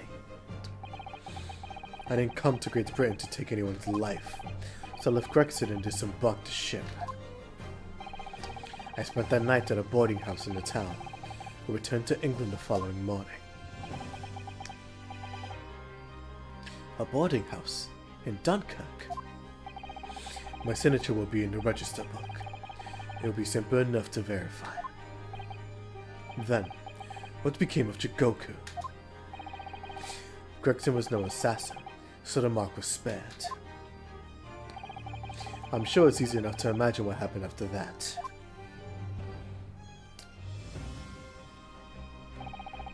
Gregson returned to England as well, having failed to complete the mission. He met with the Reaper in the room on Fresno Street to report the failure, causing the infuriated mastermind to pull the trigger and end his wretched agent to life.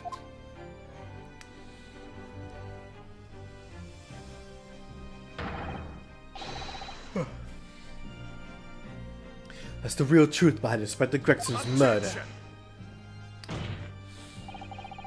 But if you did nothing as you claim, how did the tip of your sword come to be lodged in the Inspector's trunk?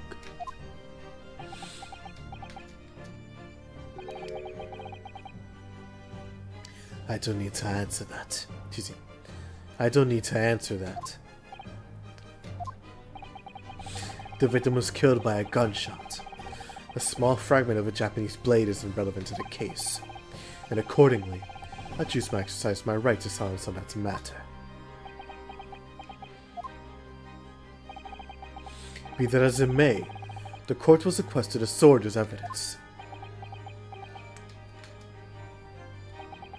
As you wish, my lord. The great sword Kuruma has been entered to the court record. The illustrious blade passed down through generations of the Yosogi clan.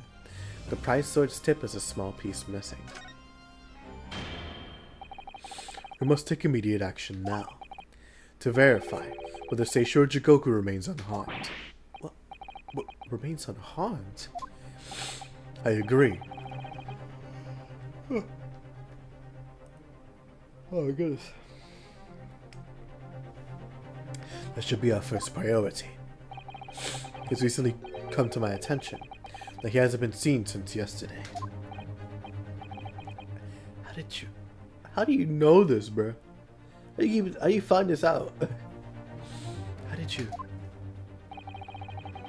When a foreign dignitary invited to Great Britain goes missing for 24 hours, it's only natural that the question of his safety should arise. You're a prosecutor, you're not a politician. What are we? Yo, you need to relax. You don't mean to say. Granted, you know, someone that he knows from Japan, so it's valid concern, but like still, chill out. Do you think Judge Jigoku may have been killed? The Reaper has more than one assassin at his disposal, and he has the power and influence to give orders from the inside of a prison cell. Yes, that's right, Lord Van Zeeks. If I were truly the Reaper, I'd be able to tell you.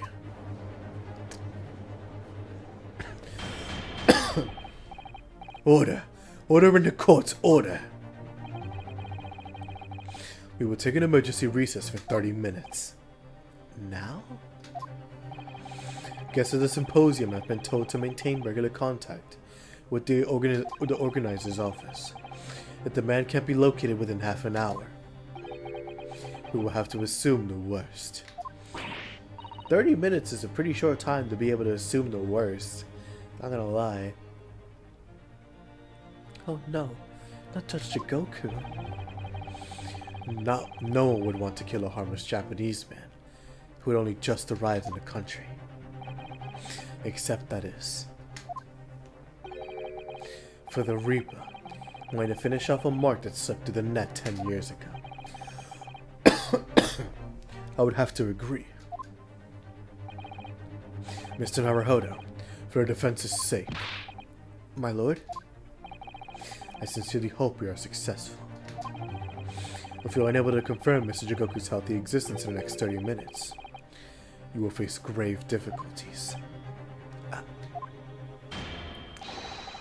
Court is adjourned for 30 minutes.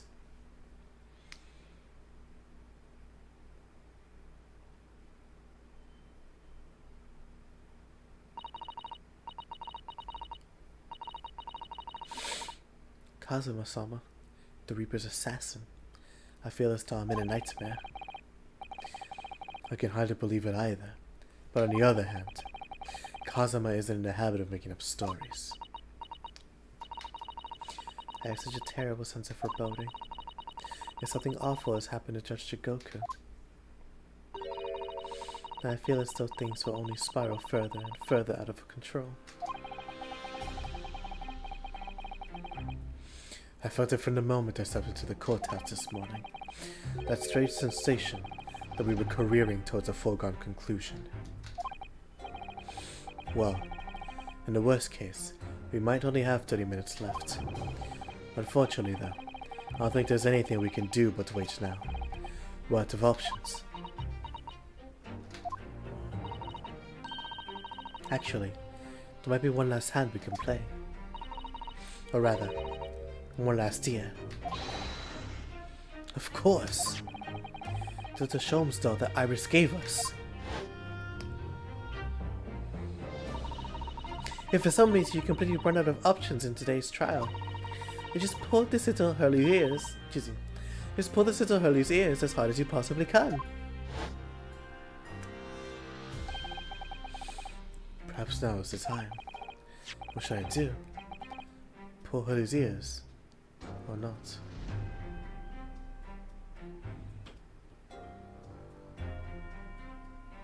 Excuse me, Hurley. I actually don't think this is the right time. I'm not gonna lie. Oh, this is one of Iris's inventions. So tell you what might happen. For all I know, it could cause a huge explosion. I'm not sure you should be thinking like that, Mr. Naruhodo. Compared to the trial ending immediately after this recess, a huge explosion might be preferable. I'm not sure you should be thinking like that, Miss Suzuto. I suppose you're right. If there's ever a time for taking a risk, it's now. I guess I was wrong. They were right. Here goes, son. I'm going to do it.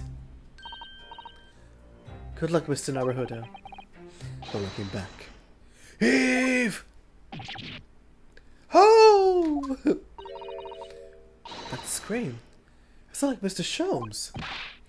Mr. Sholmes? Where are you? Here, my dear fellow, here! It's the felt doll talking. Pull these again, Mr. Naruhodo. As hard as you can. Alright then. I'll put all my strength into it. Heave! Ow! Please, my dear fellows, you need to pull my ear off. Aw, it's an Iris doll. Mr. Sholmes, where are you? Myself and my trusty partner are presently in the first-class cabin area of the SS Grouse. Grouse. The SS Grouse? She left Dover last night, after the final pieces of cargo were loaded. We are currently docked at Dunkirk, but due to be underway again in half an hour. You've taken a ship to France.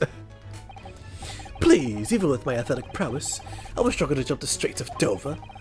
After we left Baker Street last night, we hurried by cab to the station and by train to the port,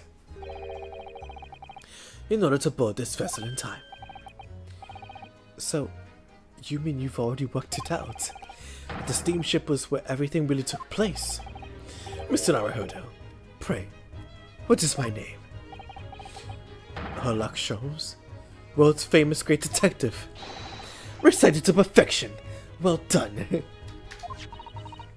You're a genius, Mr. Sholmes. That's the only word for it. Ow, ow, ow, ow! Miss Suzuto, gently with this genius's ears, please. Oh my, I'm ever so sorry. If I may, Mr. Sholmes, if I may, Sholmes. Ah, there you are, Mikotama.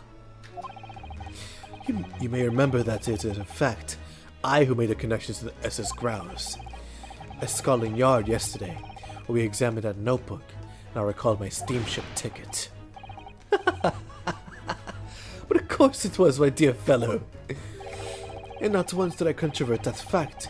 I merely had a court-bound companions under my name. Yes, you did, didn't you? We just entered a recess. The trial resumes in 30 minutes from now. And if we're unable to present any new leads then, I'm afraid to say. Do not fret, please. It's for precisely that purpose that me and my partner have made this journey. I have no doubt we shall welcome news for you within the half hour. Thank you, Mr. Sholmes. That will be wonderful. Until later, then. Yes, you'll be hearing from us if you're not in touch first. Oh, ow! I should be hearing anything if you keep tugging my ear in that mindless fashion. Whatever was the idea behind making a receiver Goodness. Whatever was the idea behind making a receiver operated in that way in the first place, Sholmes? Why did this would I know? It's Iris's invention, not mine.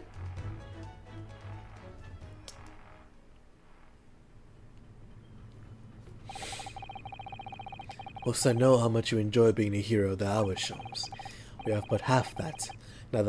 Now before the I can't talk. We have but half that now before the Groose puts. Oh goodness, I'm so sorry. I might be a little illiterate. There you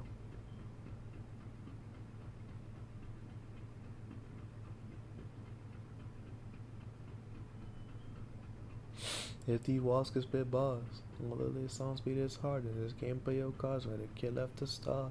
My mama made me a star, I just had it too hot. I came from the top, but I got high again.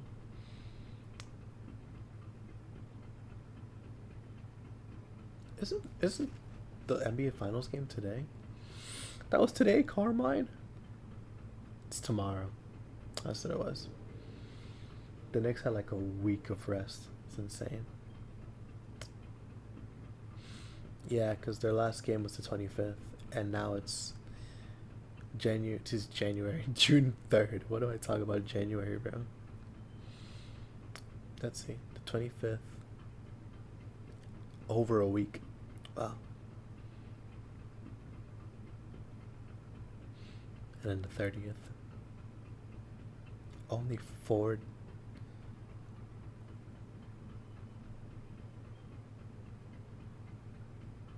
Well, yeah, it does, because it was, yeah, there you go. Yeah, it was 4 days, yeah. Wow.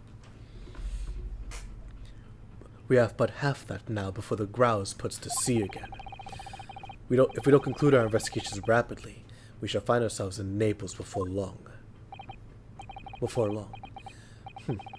There are times, Mikotoba, when you make a surprising amount of sense. So, let us begin.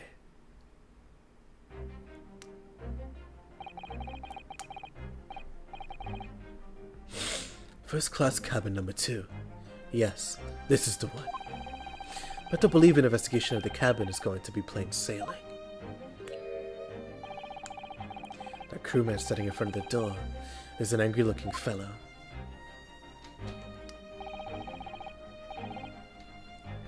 Why are you loitering here? Who are you? My dear fellow, do you not recognize a well-famous detective when you see one? The question really ought to be, who are you? Do you not recognize world-traveling great sailor, Chicken Stroganoff, when you see? Great detective? Ha! I don't think so.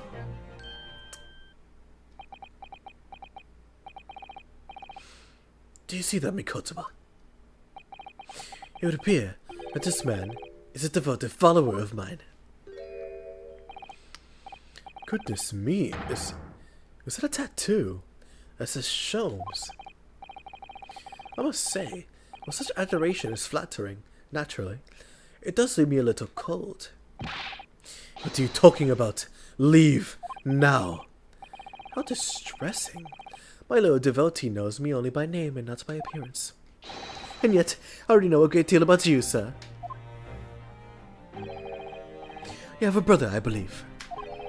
Like yourself, he's a shipman. Currently traveling the world aboard a Russian steamship, in fact. How could you know this? Elementary, my dear Mikotoba. Or, excuse me. I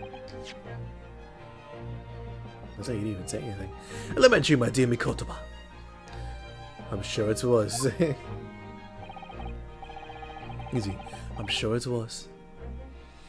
Three days ago, I was bound for London aboard this ship, you see. I'm looking for one of my fellow passengers, a man by the name of Jigoku. There is no one with his name on board.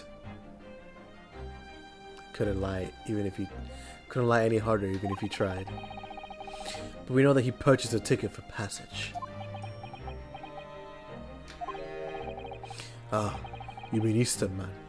He left ship 2 hours ago. Here at Dunkirk. He said something about emergency, I think. What?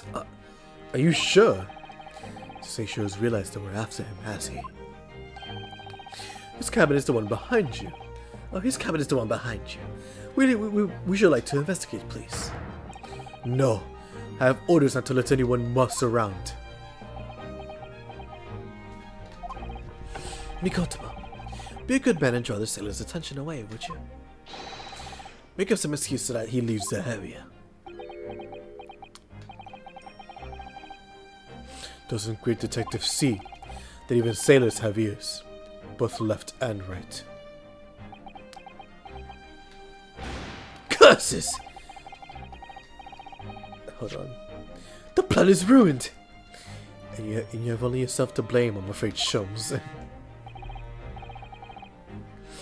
Forget it. Cabin door is locked. Even if I am not here, you cannot get inside. Mikotomo, I'm sure you haven't forgotten my special talent, have you? Opening a lock. Opening any lock. Within a mere 5 seconds. So if you'd be so kind as to afford me the requisite time, old friend, in your typically accommodating manner, how can I refuse such a typically unappealing request, old friend? So I need to distract the burly sailor for 5 seconds, do I? Good man! So, the game is afoot. And will you look at that? Will you look at that? I bet none of you were expecting this twist of being able to play as, what's it called? Being able to play as Mikotomo. And funny enough, Case 2 is being reprised, but in a way better fashion. In the way that it was meant to be, which is literally a section of a case and not the entire case. It's so cool how they make that work.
profile picture. That's funny.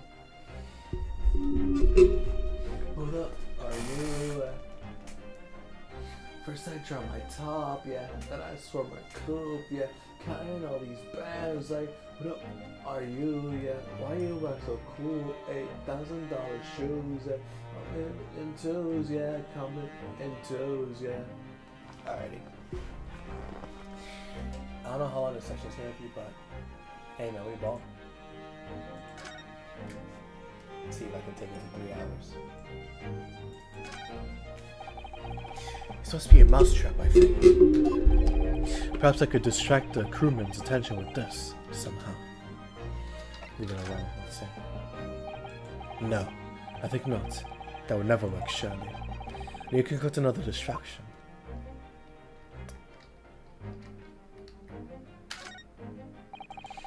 This would appear to be an alarm bell. All hell would break loose if that thing were to ring. The whole crew would know about it. No, I think not. That would never work, surely. You can cause another destruction. That's another first-class cabin, yet its door is completely unguarded. Empty as well. Had a quick look inside earlier. Though I confess I didn't investigate the wardrobe. Of course. There may very well be a young Japanese fellow inside, perspiring merrily. If you're a foreigner in our Hodo, know very well that he's currently perspiring merrily in court. Does it not strike you though, Miss Mikotoba? Why that man stands guard only in front of this cabin, when both are apparently vacant?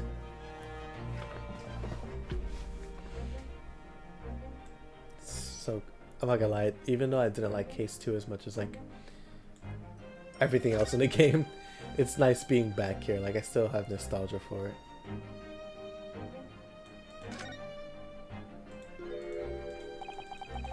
He's like a Neo Temple Guardian statue, this fellow, though he's glaring at us so fiercely.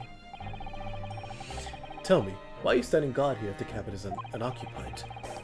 Because this area is only for first-class passengers. We must look out for suspicious criminals. He's looking straight at me when he said that. My dear fellow, as you can plainly see, we are quite as suspicious as criminals go. But still criminals. No. What is he? No. For goodness sake, Shums, tell them, man. We're neither suspicious nor criminals. Ah, yes, quite right, Mikotoba. Curses! The seaman is far too able for his own good. Be extremely careful of what you say. One of us ought to be yes.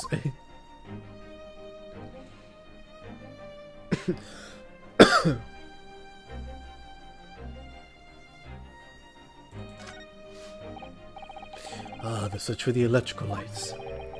Perhaps if I were to turn off the lights, the crewmen wouldn't be able to see what we were doing. No, I think not.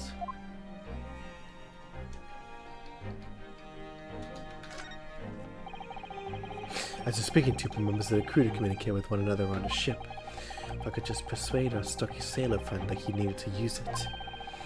Shums can unlock the door whilst he's distracted. The question is how? That's the way back to the deck, but we certainly can't give up on this now. Okay.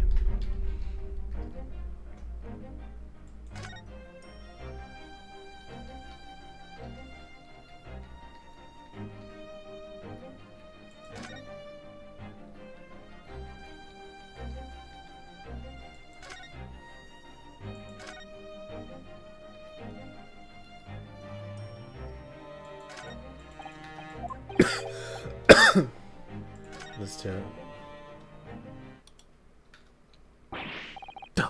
What is happening? Where is light? Now, Shums! Now!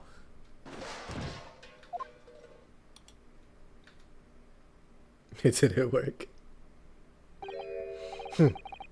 Nobody there. That's a close shave. What did I give? Somebody so violated apparently empty corridor. To be quiet, Shums. You have to think of another approach.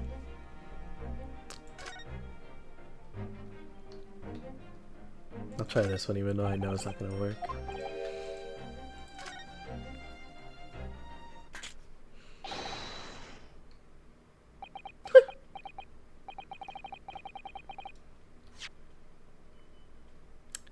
Choo choo!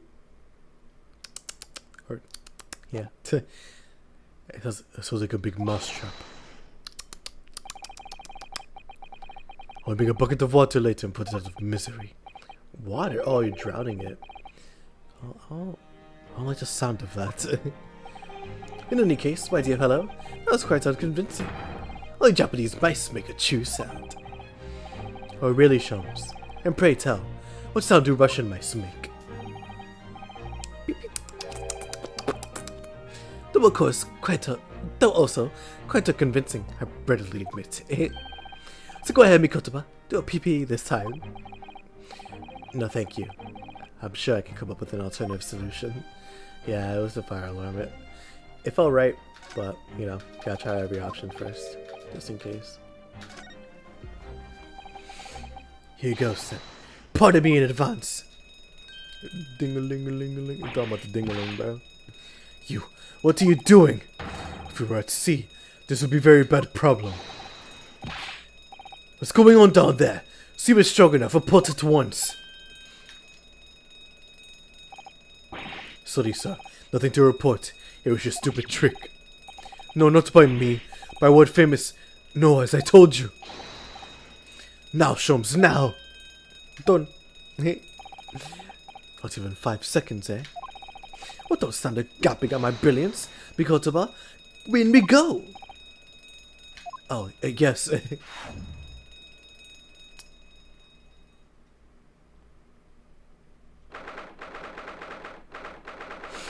Alrighty. 3rd of November, SS Grouse, First Class Number 2. First Class Cabin Number 2.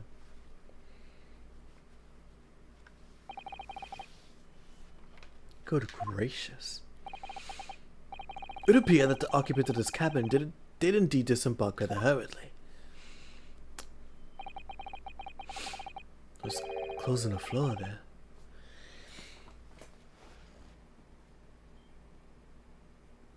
Huh. They're Seishiro's without question. Well, it seems we're just a little too late. Yes, by about 2 hours. Still, whilst we're here, we should investigate thoroughly. There may well be 2 hours worth of clues to find in here. But that bloody crewman may return at any moment, Sholmes. Indeed he may. Which makes all this the more thrilling.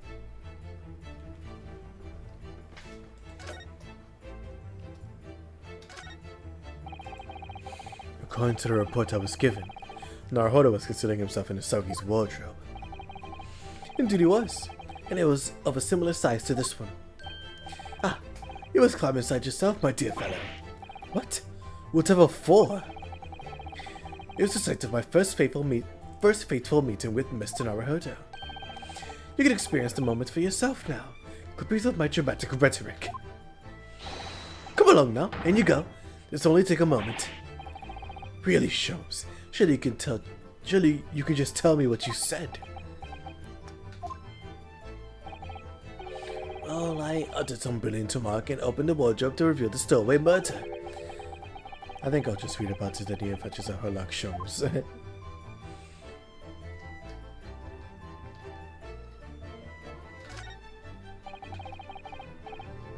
There's a speaking tube here, look. Though it's been stoppered with some cloth. So the voices of the crewmen on the bridge aren't an annoyance, I suppose. Or indeed, so the voices in its cabin aren't heard elsewhere. Because something happened here that was for no one else's ears, do you think?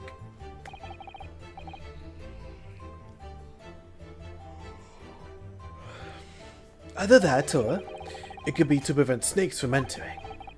That's really become a favorite case of yours, hasn't it?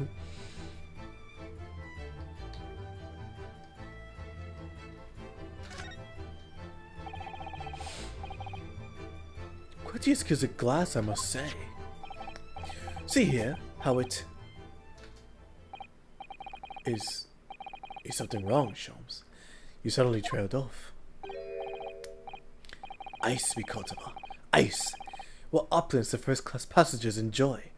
Chilled drinks. Pardon? Could it be that the steamship is equipped with an electrically refrigerated cold tomb, do you think? Well, it is a luxury liner after all. They have enormous refrigerators for storing all sorts of lavish produce. They have enormous refrigerators for storing all sorts of lavish produce as well as ice. On our voyage from Japan, we enjoyed culinary delights from all over the world. Suddenly, Mikotoba, the sight of you is making my mouth water.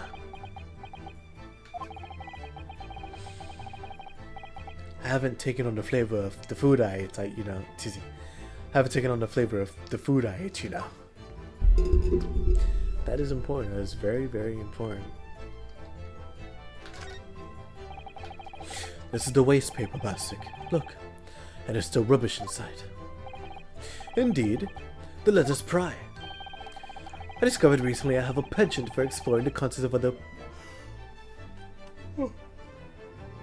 others' waste paper baskets.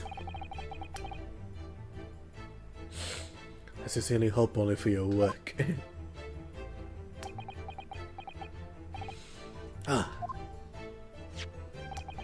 Here we are. Oh, here we have a notice. Here we have a notice issued to passengers from 3 days ago. 3 days ago? The night before we arrived in London, then.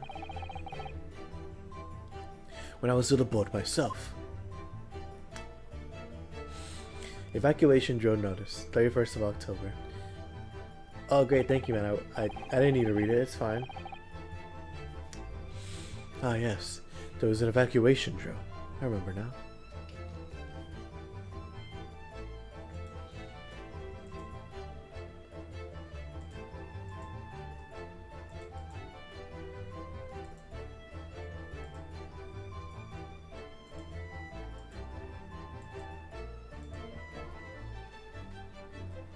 There you go. Alright. Following departure from the port of Dunkirk, all crew members are required to assemble on the main deck at 10 p.m. in order to review evacuation procedures. The drill will take 20 minutes. Crew to resume duties as soon as the drill is over.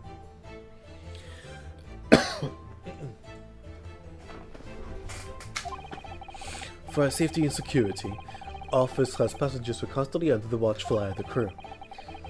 So it was a welcome relief to have some privacy for once.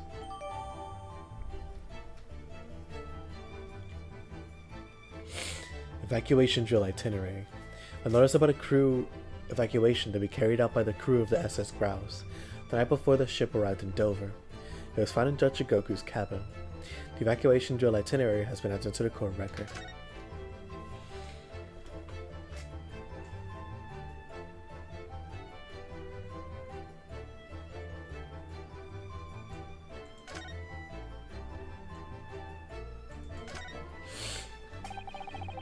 There's a substantial heap of clothes on the floor. An overcoat, shirts, dressing gown, momoshiki work trousers, a tanzan robe, a haramaki waistband, clearly the clothing of a Japanese man. And clearly, Japanese men are unaccustomed to the culture of the wardrobe. It looks to me as if they've been thrown in a heap like that in something of a hurry. Indeed, you could help yourself to a Japanese man's shirt, perhaps. I'm sure you made mention of packing too few. I'd very likely drown in one of Stacia's shirts. No, I'll just buy any extras I need, I think. There you go. These are the rules of passage. Passengers must not keep weapons or other dangerous objects in their cabins. Pets are also strictly forbidden. Additionally, there are severe punishments for stowing away in wardrobes and or travel cases. I feel the rules have increased since I last read them. Probably just my imagination. What about the fact that they're not straight on the wall? Doesn't that strike you? You may be right. Probably just your imagination now. A trifle. You know what I always say, Mikotoba. There's nothing important about trifles. Probably just my imagination, but I think that might be slightly off. Yeah, right, because of this. Let's see this first, though. That's a very sizable trunk indeed.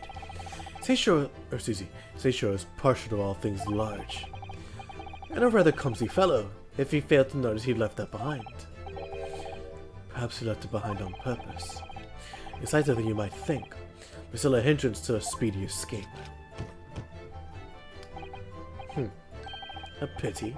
Oh, a pity. It's locked, so we can't look inside. Surely 5 seconds from now the situation will be quite different, though. Sadly not. Here's a 7-digit combination lock. And I'm not in a morose enough mood to work through all the combinations at present. The wall is slightly different color just here. Do you see? Indeed. What you have observed arises when a frame that has been hanging for some time is removed.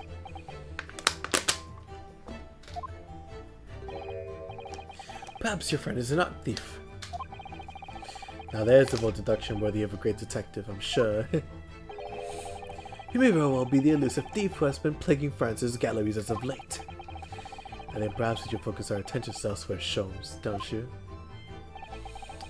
That outline on the wall. I just thought I might have spotted something of a similar shape and size elsewhere. You are still here. Abel Seaman Stroganoff. Hello again. I was beginning to think you never materialize. You are waiting for me. Of course. I was expecting you to burst in with a hearty, rushing profanity far sooner. I was in trouble with Captain because of a trick you played before. Poor innocent chicken. Or chicken. Chicken Stroganoff. That's so funny. Yeah, because his brother's Beef Stroganoff. Does Stroganoff come in chicken? I don't know that's possible. It does, wow. That's so funny. We look at that. Chicken Stroganoff. I gotta look up the what's it called? The puns for this game. See what they are. It is all your fault. Ship is leaving port soon. Get off now. Of course, we shall disembark presently, my dear fellow. But first, there's something that must be done. What are you talking about? Why, naturally, the debunking of your deceit and the bearing of the truth.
Can't do that yet. Yeah, I can't do that yet. I gotta go back. Anyways, I'll figure that out when I do. To the buggy of deceit and the bearing of the truth. Kakoi? Huh? What? Alright. Strange noise. I'm afraid I see through your lies. For one thing, Mrs. Jigoku has not yet left this vessel at all. And for another, my dear Seaman Stroganoff, you know exactly where the man is, even as we speak, don't you? How can you? Good gracious, Sholmes. You mean you've worked it out? All of it? It's really been too long, hasn't it, old friend? 10 years, no less. So, would you care to join me for a dance? My inimitable logic and reasoning? Nothing would please me more. What is this? We have 4 minutes until the vessel puts to sea. No games now. Dun, dun, dun, dun, dun, dun, dun, dun, dun, dun, dun, dun. Time is of the essence. Mr. Stroganoff, allow me to remind you of your earlier claim. You told us that Jigoku left the ship some 2 hours ago. Duh, that is what I said. Sadly, that was a rather clumsy lie. You see, there is something in this room that quite clearly contradicts it. What? What? Oh, yes, of course. I see you noted it too, Mikotoba. Then please, do take the lead. What's in his cabin shows the impossibility of Jigoku having disembarked 2 hours ago. Let's see what the last 3 years have done to your observational skills then, Mikotoba. Look at that, we finally get to see his portrait here. It's been 10 years since we last did this show, it's not 3. Why, of course it has, quite. Now, all the clues are here in his cabin for your eyes to see. But as I always say, you must not merely look, but observe. Observe, and the answers become clear. So, impress me. I think I can manage that.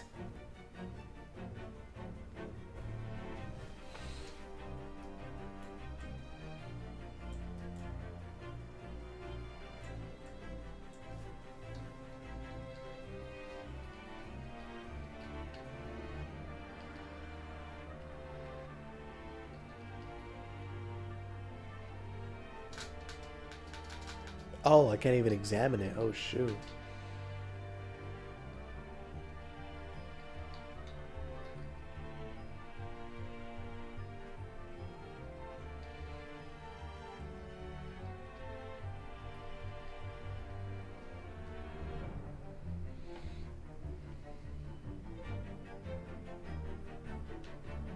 I guess is this the trunk? Take that!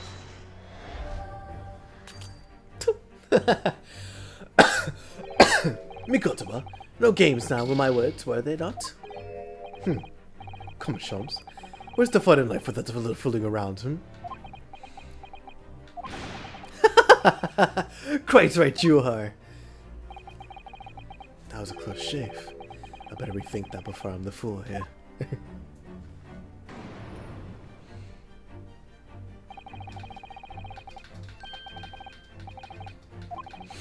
If it wasn't a trunk, then it has to be the ice then. Iceman was a nice man, no, cotton cold. Something like that. Take that! There you go, yep. Because it hasn't melted. Oh my goodness. I forgot you do that. Oh, he's so tough. He's so tough. Perhaps you should have cleared away that glass. How curious that the ice shouldn't have melted despite it being abandoned 2 hours ago. Duh.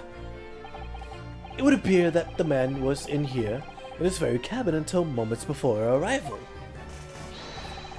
With this well-chilled glass in hand.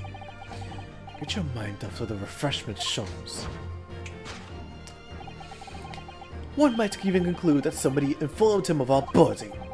Wouldn't you agree, Mr. Stroganoff? Duh. But what would Seishiro run from us? Before we consider that question, allow me to confirm one small matter. Would it be correct in saying that these 2 first-class cabins of the SS Grouse are the same ones in which you and Mr. Jigoku were accommodated on your voyage from Japan? That's right, they are. I was in a cabin next door, and Seishiro was. Yes. 50 days in this very cabin during our voyage. As I suspected. For you see, there are traces in this cabin of a dark secret that Mr. Jigoku had to hide. What traces? I know nothing about this. This is news to you, isn't it, Mr. Stroganoff? Shows, what exactly are you getting at? As I said, there are traces in this cabin of some nefarious activity. Something that appears out of place, which I'm quite sure won't have escaped your notice. Something out of place here. That's the key to this, Mikotoba. The remnants of this dark deed that took place in here are being masked by something quite... I'm sorry. You gotta stop moving so fast, man. Something quite incongruous. I must say, I didn't foresee ever doing this dance of deduction with you again, Mikotoba. No, quite. But life is full of unexpected twists and turns, as we well know. Now then, let's see if I can't uncover the truth here. Yes, you have the floor, my dear fellow. It's such a nice moment, man. Such a nice moment. Take that! Oh, happy Friday, man.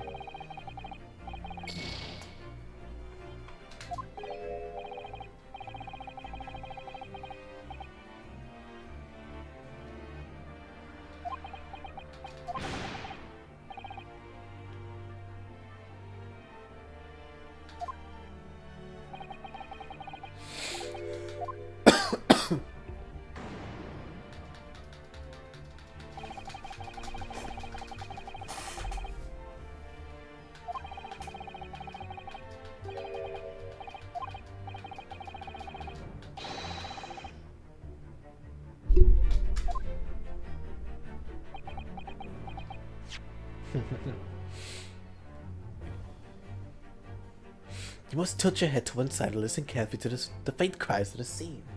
Hear the evidence calling out for you to find it. Here I am, it cries. Well, your methods were never conventional. But you know, I'm always willing to give them a try. Dear God, Mikotoba, open your eyes. It was metaphorical listening that I was suggesting. Ah. Oh my lord. Take that!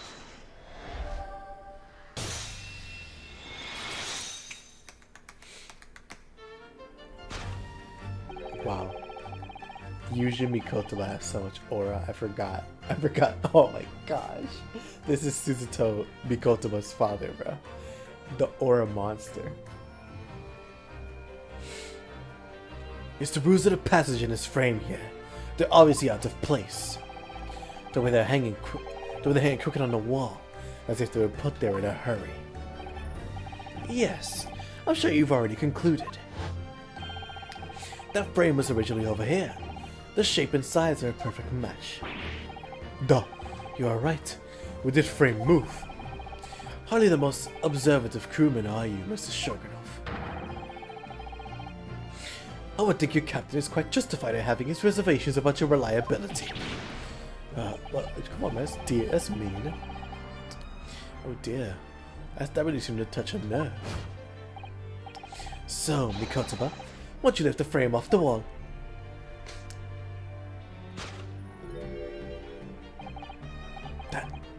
That looks like a bullet hole. What? Who has been shooting walls? I see. The projectile has been removed. Clearly, the careful occupant of this room has already disposed of it. Now then, Mr. Shogunov. I have the distinct impression that you're attempting to shield said occupant. I don't know what you're talking about. Why would I protect Eastern stranger? Ah, so we're talking about the same man, I see. Good. Duh.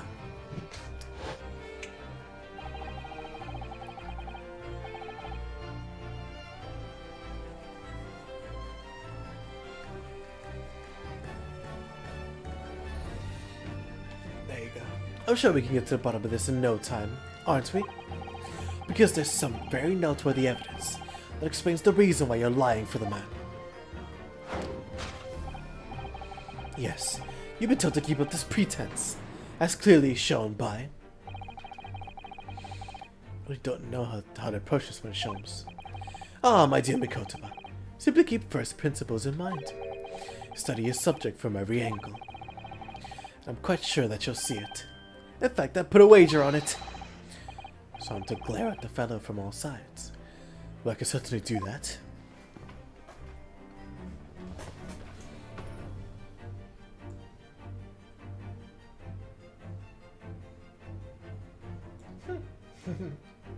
Take that!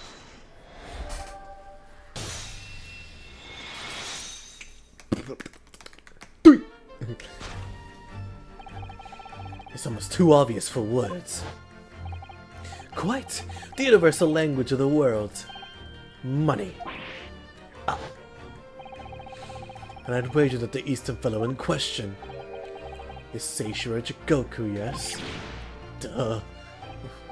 So, I presume you realize what this means. There are clear signs that a crime has been committed in this cabin. And that you're going, sir. And where you're going, sir, you'll find yourself accused of being an accomplice. But... I believe you know, Mr. Stroganoff. You know where Mr. Jigoku is hiding at this precise moment. As always, Mikotoba, in matters of deduction, the furtive glance is your unfaltering ally. Yes, I think you're onto something there, Sholmes. You found a chink in his barely... Well, I'm sorry. I know it's not the connotation is being used here, but it's just, it sounds so wrong and it feels so wrong to say. But yeah, that's a slur. I want people to know that in other circumstances that's a slur, and I want it to be known that I am not using that word in that connotation. That phrase is meant to be a gap in someone's armor.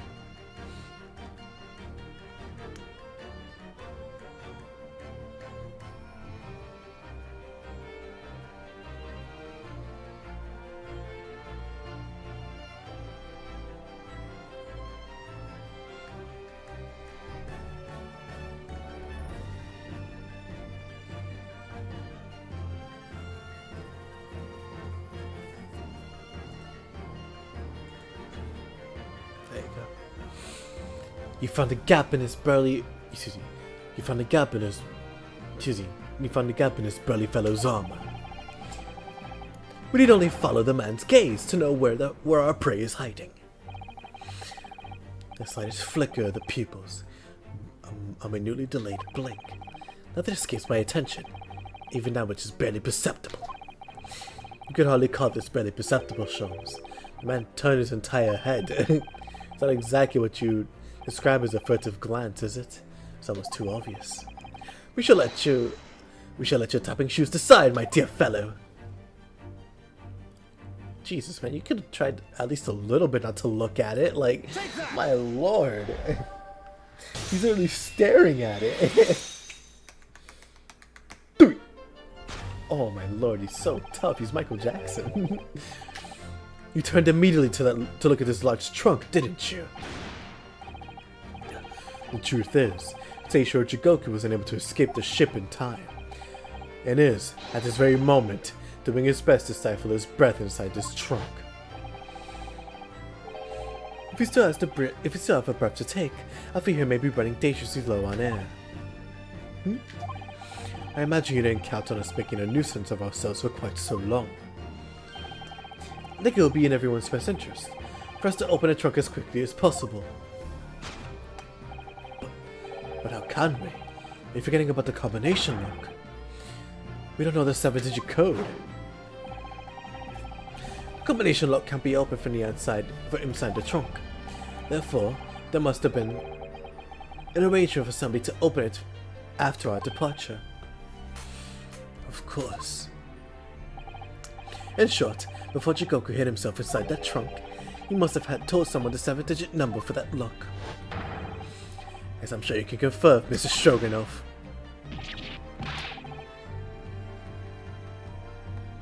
Yeah, it is. Flip Sholmes upside down, it's a bunch of numbers. No, I know nothing about combination code. Don't move a muscle, my good seaman. Huh?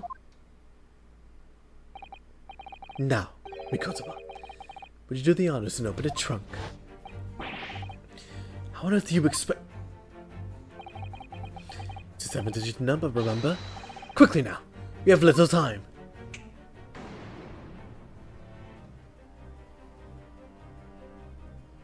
Yeah, I was saying, give me a second to look at the scene.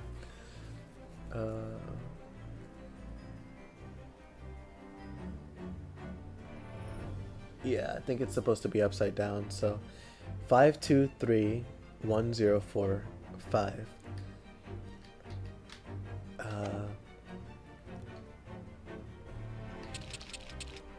5, 2, 3, 1, 0, 4, 5.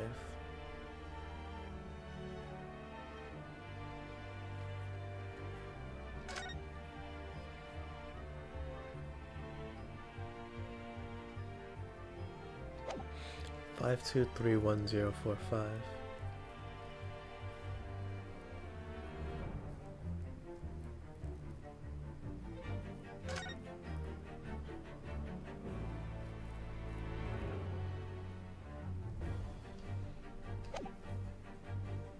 Take that!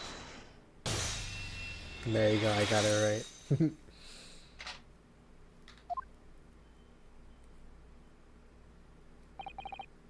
That did it. It's open. You had some metal, didn't you?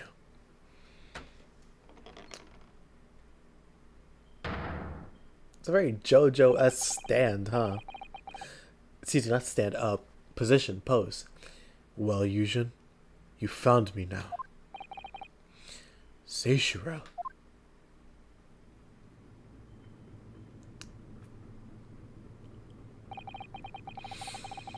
I was really hoping beyond hope not to find you here, you know. You're not entirely unsurprised, I take it. No, quite. I just wish there was some other way. Well, are you going to introduce me? Your reputation precedes you, Mr. Sholmes. I read stories of many of your exploits. Excuse my manners, Sholmes. This is Mr. Jigoku, my old friend and traveling companion. The devil's in the details, Mikotoba. I believe you meant to say, your old friend and traveling companion.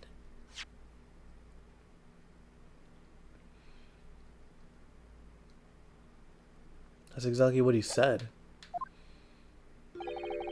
Who made the cowardly decision to flee the country without a word to anyone when things turned sour? I see my reputation precedes me as well. What's an honor? Well, Seishiro, are you going to explain all of this? You know it all by now, I imagine. What you didn't know, of course, is that 3 days ago, on the night before our arrival in Britain, an attempt was made on my life here on this very ship.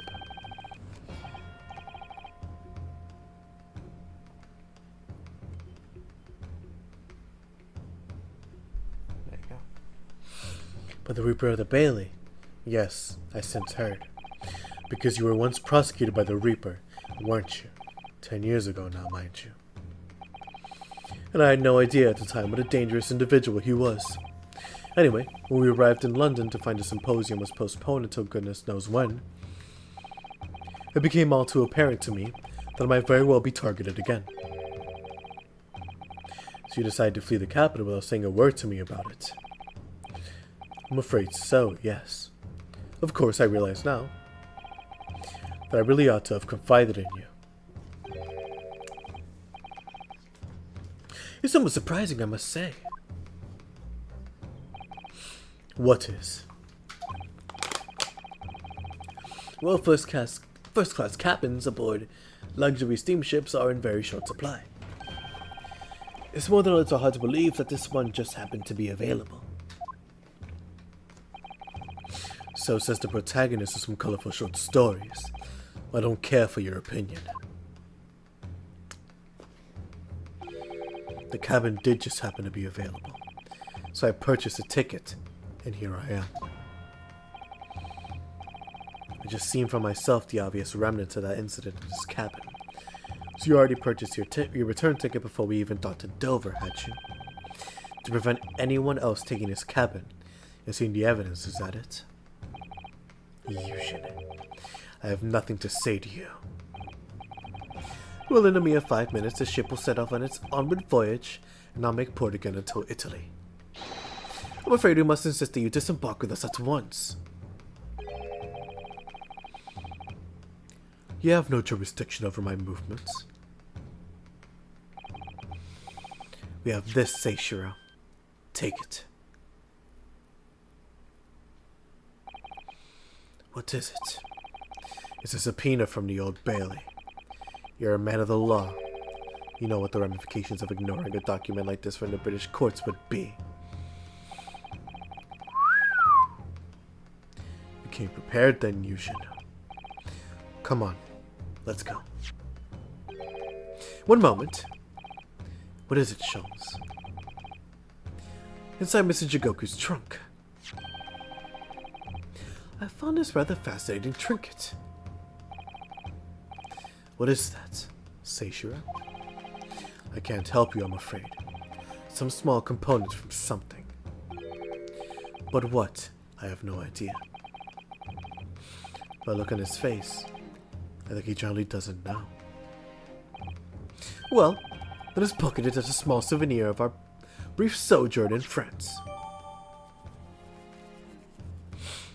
A small component has been entered into the court record. A small machine part that Mr. Sholmes found in Judge Jigoku's cabin on the SS Grouse.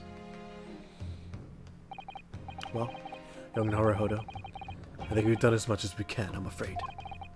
The rest will be on the shoulders of you and your assistant, my daughter.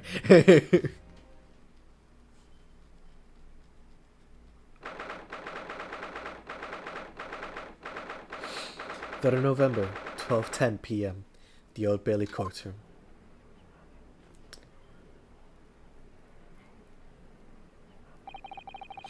Kazuma Hisoki, I know you, and I know you wouldn't lie, but still, there's no doubt. They're holding something back. You know more than you're saying. Yeah, I've been going for 3 hours now. Now, I don't want to toot my own horn here, but I gotta say I'm surprised I went as long as I did. We're definitely almost done. I know that for sure, at least with this section. But you know, first 40 minutes. Well, actually, better yet, subtract 40 minutes from this stream, and that's how long it would have been without that break in between. Maybe a little longer, maybe like 2.5 hours. But I think, from the way it's looking, this stream would have been 2 hours and 40 minutes, around there, which is a good, healthy stream length. Anyways, let's continue. During the past 30 minutes, while this court was adjourned, all possible efforts were expended. But sadly, Mr. Jigoku's whereabouts cannot be ascertained. You must accept the unfortunate conclusion that the Reaper has already done the deed.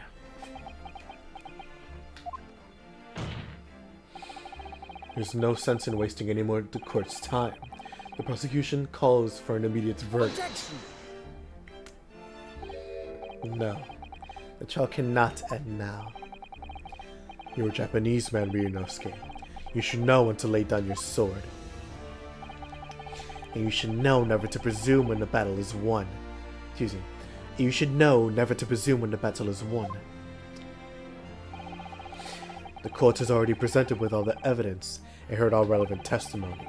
There can only be one conclusion, that the accused is guilty. All relevant testimony? Far from it. There's still a crucial witness, from whom the court has yet to hear a single word of testimony. In that case, call your witness to the stand at once, counsel.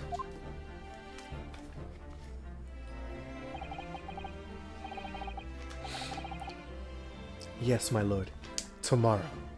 If possible. The witness is already on his way. Is scheduled to arrive tomorrow. Who on earth is this crucial witness? Seishiro Jigoku. The very man allegedly murdered by the Reaper. The very man allegedly murdered by the Reaper.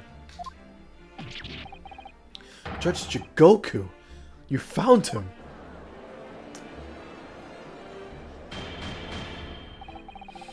But the investigations of every policing resource in the capital suggest that Jigoku is already dead. How in the name of God did you find the man?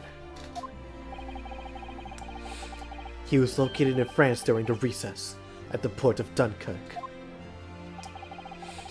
Thanks to one of Mr. Herlock Sholmes' famous deductions. Herlock Sholmes. Inspector Gregson almost certainly met with Mr. Inspector Gregson almost certainly met with Mr. Jigoku on the night of his death, because along with Prosecutor Asogi, Gregson was on a mission to assassinate the man.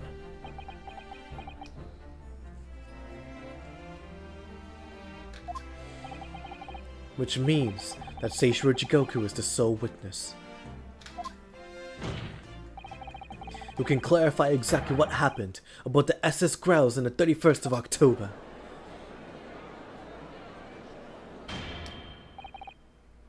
Well, it would appear that it's too soon to move to adjudication at this point.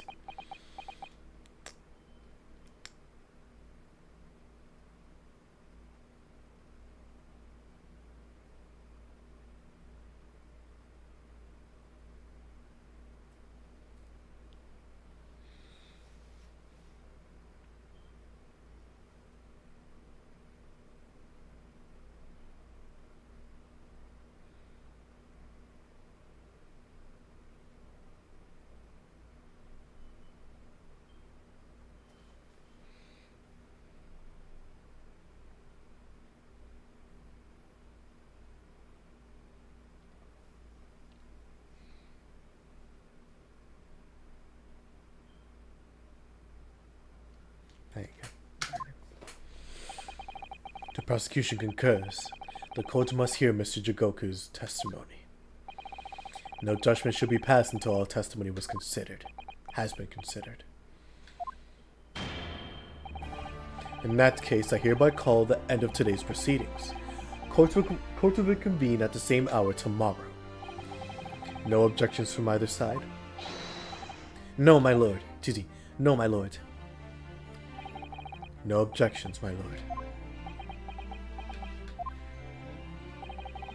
This trial has been going on for like 3 days now. This is insane. We live to fight another day by the skin of our teeth. And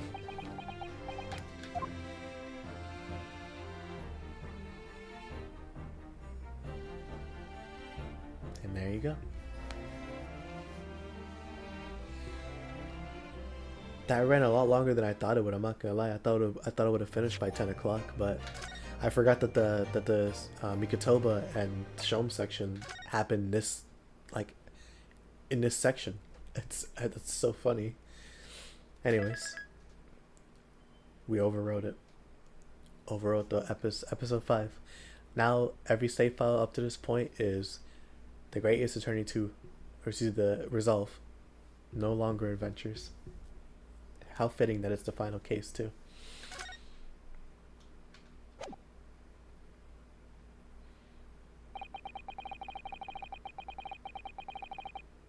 There you go. Alrighty, everybody. Thank y'all for watching. Honestly, all things considered, didn't think I was gonna be streaming today, but I feel horrible. So I was originally going to do something. Well, I was gonna mow my lawn. I can say I was gonna mow my lawn, but I can't. I literally feel physically ill.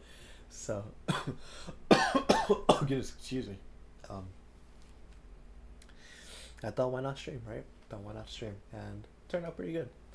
It was a gap in between, but overall, I'm glad that you guys are patient. Thank you for you guys being patient with me. But yeah, say it would be like a 2-hour and 50-minute stream, or 2-hour and 40-minute stream. I mean, without with the gap in between. But if not, 3.5 hours is pretty good. So I'm glad to see we could get things going. But yeah, until then, see you all in the next stream. I don't know how many streams we have left. Honestly, I would say 2 maybe. If I stream on Saturday and it's just super long, then maybe 1. But realistically, I'm thinking 2 streams, 2 to 3 streams maybe. But yeah, until then, thank you all for